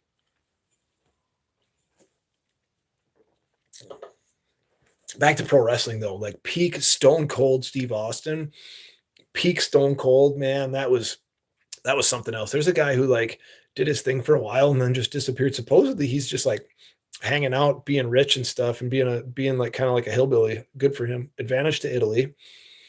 We're at 67-45 right now. Italy have an advantage just outside the Welsh 22. Oh, good quick. So Wales blitz, but there's Menoncello again. Great offload. Oh, he offloads to Brax, who like kind of like, oh, he should have finished that. I think he tried to do too much with that. So you've seen Menoncello's popped up. Okay, we got advantage here again. Fresh advantage to Italy. Ooh, great counter ruck. Great counter ruck. I think that was Wainwright just like dropped a Welsh rucker, or an Italian rucker, but Italy keep the ball. Playing with advantage about 4 meters out. Okay, that's going to be Garbisi, and he's going to put his sub number 23. I'm not even sure who 23 is for Italy. Man, okay. Good finish. Couple in that lead up, a couple of really good pressured transfers from Italy. So Italy get another try, get it to 12. Yeah, that's man. So he's the replacement winger, I think. Winger, or is he at fullback? I'm not sure. There's a really good blitz from Wales. Like absolutely phenomenal quick transfer and getting that ball to Menoncello, like, and getting lit up at the same time. Man, Brex tries to like cut that back in and it doesn't go. Oh yeah, Wales want an obstruction on this. Yeah, Josh Adams like gets taken out by the man running the unders line. Like they run like a wide little blockers line, and the man running the under is just like Josh Adams. I mean, I think he's marking him, but he just gets taken out by him. So Garbisi is gonna kick. See, oh, Garbisi missed that kick. Missed that just to the left. My light here is like, that's a little weird. I think I've got a bad light. It's kind of like coming in and out and in and out. That's not so great. So missed conversion. So 31-12. 31-12 here. Oh, I think I'm finally going to have to redo my Y on this Italy. They get to double digits. Yeah, like multiple good pressured transfers there is allowing to continue with advantage. I think that I believe isn't that in soccer too? Don't they give advantage in soccer as well? And then even in hockey, I think there's a delayed, like they can have a delayed penalty situation. So I don't think it's specific to rugby. I think it's you see it more often in rugby than anything else. But I think there's the version of it in soccer, and there's a version of it in hockey as well. Well, 12, Italy 12, Wales 31. All right, so this game's in the bag. We're at 70 minutes right now, so we got 10 more minutes to play. And ball, Italy box kick. That was a bit of a mess. Italy are back inside their own 22, but they got the ball. They kick it downfield again. All right. Wales, Reece Salmon with a little chip kick down the right side. That sits up really nicely. Oh, Garbisi gets a hold of it. Good work. Garbisi played that well. That very well could have been a try for Reece Salmon if that goes the other way. Marginal kickers and exceptional consistent kickers. That's another good question. I would say one, marginal kickers, a lot of times they don't have as good of a process. Ultimately, I would say a lot of it comes down to, because at the high levels, everyone should be pretty good at it. I would say the marginal kickers, a lot of times it's up here and they struggle with consistency of their setup and of how they execute. The very best kickers, like top of the line, like for instance, Tomas Ramos from France, who won the tournament with his boot yesterday. Every time he kicks, it's the exact same. He's got his processes down. You can tell nothing ever looks differently on his face. Like the dude is just like, he's got his mind under control, and he's clearly got his process down just right. Same thing with Johnny Wilkinson back when he was absolutely lights out for England, and then when he went to France to Toulon and stuff. Like every kick looked the exact same. You could see that he wasn't rattled. He didn't change things. Every single kick looked exactly the same. And I think there's some of it is just mental toughness. And then, yeah, machine-like is right. And some of it, I think, okay, Italy on the attack, they go with the big skip pass over the top to Lina. I think some of it is just really good kickers are usually mentally tough. Oh, good offload. Little pick and go offload. Inside from Lina to Menoncello. Menoncello takes it down. So they're just outside the Welsh 22. Some of it's mental toughness. The other thing, I think there's a repetition part to it too, because I think a lot of times the guys who are the most mentally tough, who can consistently make kicks under pressure, those are the guys. Like Johnny Wilkinson was renowned for his work ethic. How like the man kicked for our Ioane. I think he's in at the corner. I think Italy got the try there. That was a nice little spell of play. Yeah, Ioane, I think, got the try. Going to be close. They're looking to make sure he's not into touch. Wilkinson was known, like the man kicked for hours every single day. They're going to replay this and see if he's in touch. It was close. Looks like Ioane got in. We're going to see if his foot was in touch before or after he touched it down. But there's something to come. If literally putting in the repetitions will make a player more confident. And then if you've done it, and some players do it 100 times, well, some players do it thousands of times, tens of thousands of times. The player who's done it tens of thousands of times, his process is more locked in. He's probably going to be more consistent. Here, the replay. Oh, that's really close.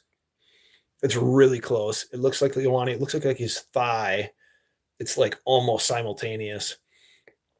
Like his thigh does go to touch, like right as he's reaching out. I'm going to be interested to see what the call is on this, because this basically seems like he grounds this like as his thigh touches the touch line. They're replaying. Oh, it's like such a thin margin on this one. Yeah, they're replaying it. He reaches, he stretches. It's big. Yeah, I mean, this literally looks like it's pretty much simultaneous. Like he's touching, like the ball is just getting to ground in the try zone as his like calf is getting to the touch line. He's still, that's so close. Just I think he's into touch like a fraction of a second. Yeah, there's like the ball is like this far off the ground, I think, before it right when he gets to touch. I think this is coming back. It's the announcers are saying it's millimeter stuff. This is going to be so close. Stories of anyone shitting their pants during play. I know a guy, there's this guy in Wisconsin. Yes, I have known one of my players, definitely. Yep, they're saying no try on this. That's the right call. I definitely had one of my players have an incident with feces during a game. I've seen players run off. I had one player, this was a tens tournament I was playing in Asia, and this prop got a breakaway. And he runs, he like takes the last pass of the breakaway, finishes it like the last 30 meters or whatever, and he touches it down, and he runs right off the pitch. Like right off the pitch, he like looks back at the sideline, and he's like, sub, and he's like, and he keeps going, and he goes right to the restroom. But yeah, I definitely had one of my college players have a feces incident during a game.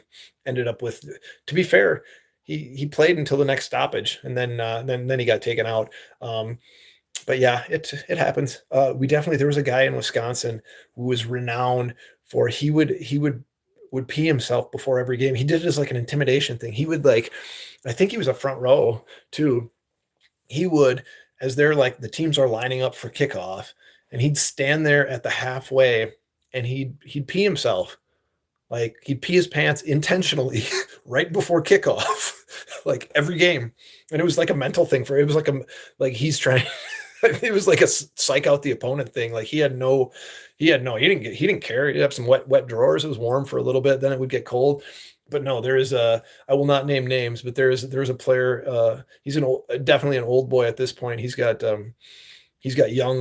young kids who are playing now who are like college age, but he was very well known that he would pee himself right before every match intentionally as the beginning of the mental battle. So yeah, I've seen it. I've heard it. I've definitely had one of my players end up with a little something in their shorts. I don't know. Wrestlers are notorious for it because they end up taking laxatives to try and make weight.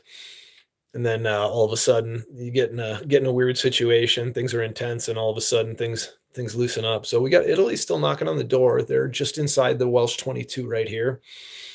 We are at 73-40. So just 6.5 minutes to go here. Again, I think this is in the bag for Wales. Let's see if Italy can get a third try. Oh, good little chip kick. Little chip kick down the left side. Nope. Just a little out. Garbisi, man, Garbisi's been a little off today. I think that's hurt Italy. I don't think anything Italy could have done. I don't think any one player could have made this right for Italy. Wales have been an absolute machine today, and I love to see the Welsh like coming back up. That's such a good question, Reverend Lowe. Yeah, yep, definitely some stories of those. I will not name names. I'm not going to do anyone dirty on the internet like that, but yep, I've seen it. I've had players of mine. It happened. Ooh, Wales go over the top. Wainwright just loses the ball. Like Wales throw that like over the top in the line out, and Wainwright just doinks it. Completely doinks it. So we're going to have an Italian scrum here 5 meters away from the Welsh line. So what do they have? Menoncello still in the run. They're saying Edwards, Wainwright, and Dewey Lake as potential men of the match. I think Edwards wins that. I could see Wainwright getting it as well, though. I think Dewey Lake scored a try, man. He has been a great captain for Wales. You talk about carrying a team through a tough stretch. Dewey Lake's been phenomenal. So we are at 75 minutes right now. They got Edwards and Dewey Lake chatting each other up on the sidelines. They're both subbed out. Wainwright's still on. Oh, I finally got through my spotted cow. Yeah, the tackles missed. The percentage. Italy's tackle percentage is below 80%. Wales is above 80%. Like that's like a simple metric, but it matters. Okay, so Italy get the scrum penalty. I think they're going to probably take another scrum. They're going to take another scrum. They're going to either take another scrum or kick for touch. They got to go for tries at this point. Yeah, they're taking another scrum. That makes sense. Let the pressure build. It looks like they finally come around and had a dominant scrum. Once the Welsh made their replacements in the front row, you really see the Italian scrum actually finally get some ascendancy here. Yeah, they're talking about it. If Italy can get 2 more tries in this last 5 minutes, that will get them a bonus point. We're at 76 minutes. 76 minutes to go, so 4 minutes left in this match. Wales have this one won. Italy can still conceivably get a 4-try bonus point here. All right, and set. Italians feed the scrum. Looks like the Welsh side goes down. He's going to reset this, I think. Gosh darn. Ugh. Another reset scrum. Okay, it went down. Let's do it again. Trump is stupid.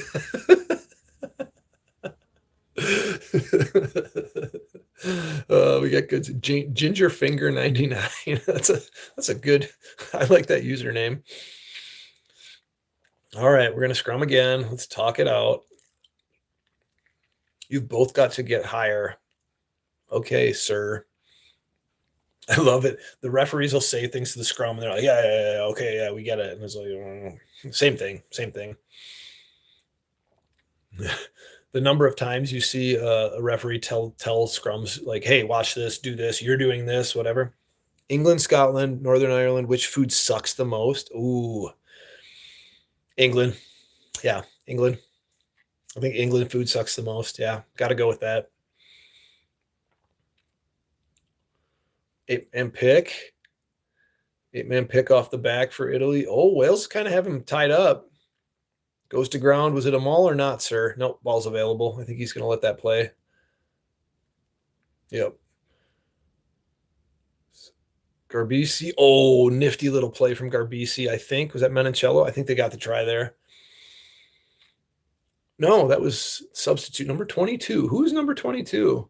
That was a neat little offload from Garbisi, like just behind the defender right there. Yeah, I gotta say England's food sucks the most. They do have the roasts. An English breakfast is really good, but I've really enjoyed my time in Northern Ireland. Got a lot of friends there, so I can't do them dirty. And Scotland has like haggis. Like Scotland has some of this like feral food. Bean muffins? Oh, beans muffin. Yeah, you're making a case here. Actually, I can't say Scotland because I like the fact Scotland has like organ meat, like cooked organ meat, like the sort of things, yeah, like feral Highland people would be eating. I can't say Scotland. I think okay, I'm gonna do Northern Ireland dirty. Yeah, you made the case there actually, and I think the breakfast puts it over the edge because an English breakfast is phenomenal and a Sunday roast is phenomenal. I'm gonna do Northern Ireland dirty. I don't care that I had a great time in Belfast and I had a bunch of friends there. And I still have a bunch of friends there. I am going to say that Northern Irish food is definitely the worst out of those three. It's not Scotland. They stuff a bunch of weird organs into stuff and cook it. They're a bunch of feral Highland people. And English food, you're right. English food is known for being like kind of, you know, oftentimes, what would you say? How would I describe it? Bland. Bland. It's just kind of like salt and bland stuff. But an English breakfast is one of my favorite things in the world. Your beans and muffins are pretty good. English muffin is good. The beans, the bacon, the tomato, are they saying they're looking to at this try again, actually. Is he short? What's the call? He does kind of no, I think he gets that down. They're playing that though. We're gonna see. We're gonna see what happens with this one. You're from England. Yeah, beans and toast. Yeah, yeah, I'm with you. No, I appreciate you guys made a good case there, actually. No, English food is not nearly as bad. Northern Irish food is much worse. Yeah, English food gets a bad rap, and you know what? It's somewhat deserved. Hold on. What? Oh no, he called this a knock on. Okay, okay. All right, knock on called. We're coming back. No try. No try. Good thing I didn't update that scoreboard. All right, I know how this game finishes, so I'm interested how the final score line gets there. But yeah, no, shout out to the English there for making a case. You guys made a case, and I cannot argue. English breakfast is like that's my jam. Like bacon, like it's fatty, it's dense, it's you got the beans, the tomato, the mushrooms, all of it. Like that's fantastic. Yeah, on the strength of an English breakfast alone, I'm going to say English, like Northern Irish food is worse. Like, yeah, good job. Well, way to speak up for your cuisine, English people. I appreciate that. All right, so we got a Welsh scrum at their own 5 meter line. Clock is stopped at 77:48 right now. So let's see. Tomas Williams finally bringing him off. So man, my beard is just wild. This left side with the gray is just whatever I do, it just keeps popping out like that. I don't know, weird stuff. So, well, scrum, we're just past 78 minutes here.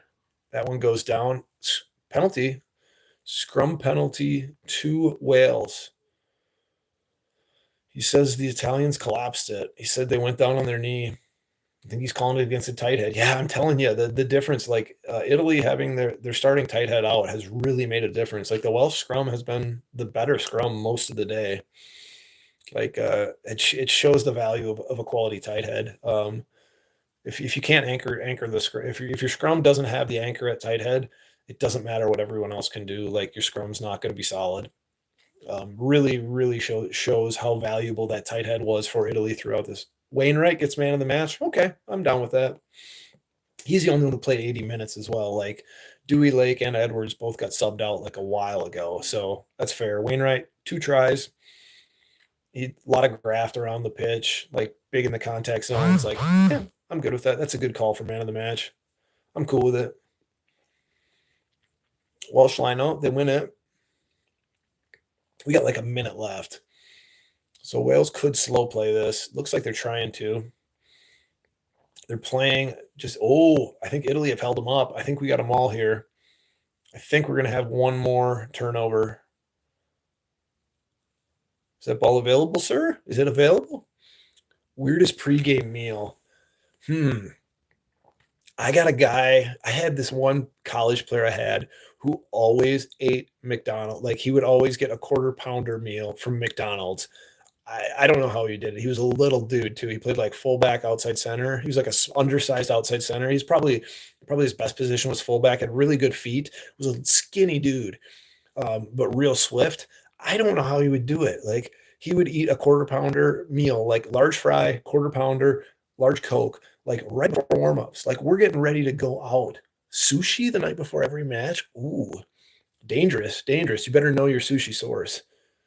Um, yeah, that quarter pounder. I'm trying to think. I would when I lived in Thailand, I would sometimes eat like I would stick with bland meals. Usually I'd eat like the rice porridge, like joke, for breakfast.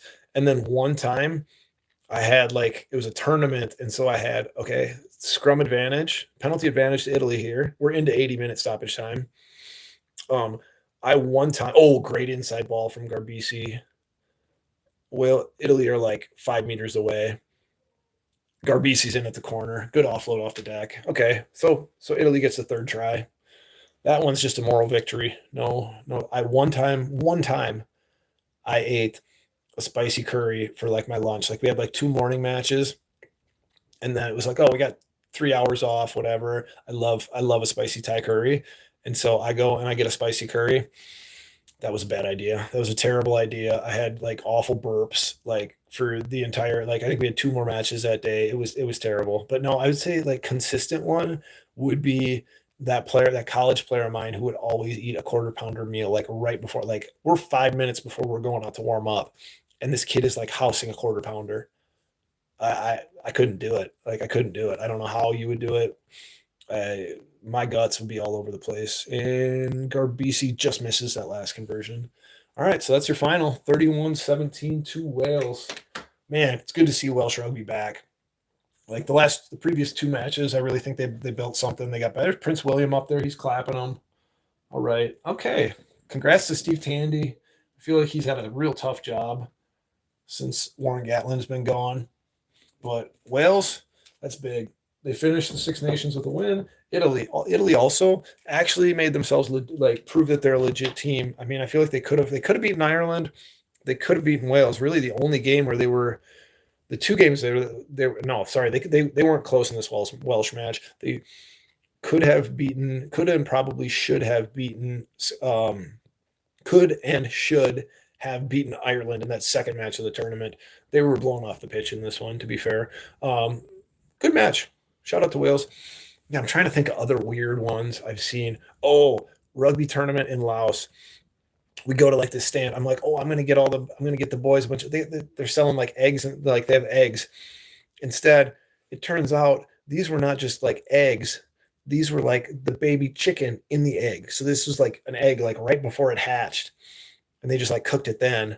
And so I'm like, yeah, I'm getting eggs for the team and blah, blah, blah. We crack one open and it's like a baby chicken, essentially. Not good. Not good. Don't try and eat a dead baby chicken right before you go play rugby or right after rugby. It doesn't go down well with beer, but it's been super fun doing these Six Nations things. I go live every Monday night. Geez, I'm losing track of things. Every Monday night, 8 Central Standard Time. I talk rugby for like 45 minutes, an hour or something, but appreciate everybody that's been on here. In a couple weeks, the MLR season starts, and then I'll start doing at least one MLR game every week. So American rugby, we can do it. We can do it. Mostly that. Our women, pretty good. Our men, we need to get over the hump. We need to put a rugby ball in more kids' hands. We need to get the best players playing together more, and we need to push on, and we should be actually competitive. We should not be struggling to qualify for World Cups. Okay, we should be pushing to hopefully make a World Cup quarterfinal here by 2031. Can we do it? I'm not sure, but best way to do it, best way to get close to have a shot is to get this ball in a lot of kids' hands. So I appreciate everybody who's been commenting. I love the chat in here. Shout out to the English for speaking up for their cuisine in the chat. You're not wrong. Your cuisine's all right. Yeah, we can do it is right. I'm going to get out of here. Going to go hug my baby and have a great night. But go American rugby, like, subscribe, et cetera, et cetera. I appreciate everything. Go rugby. Y'all have a good one.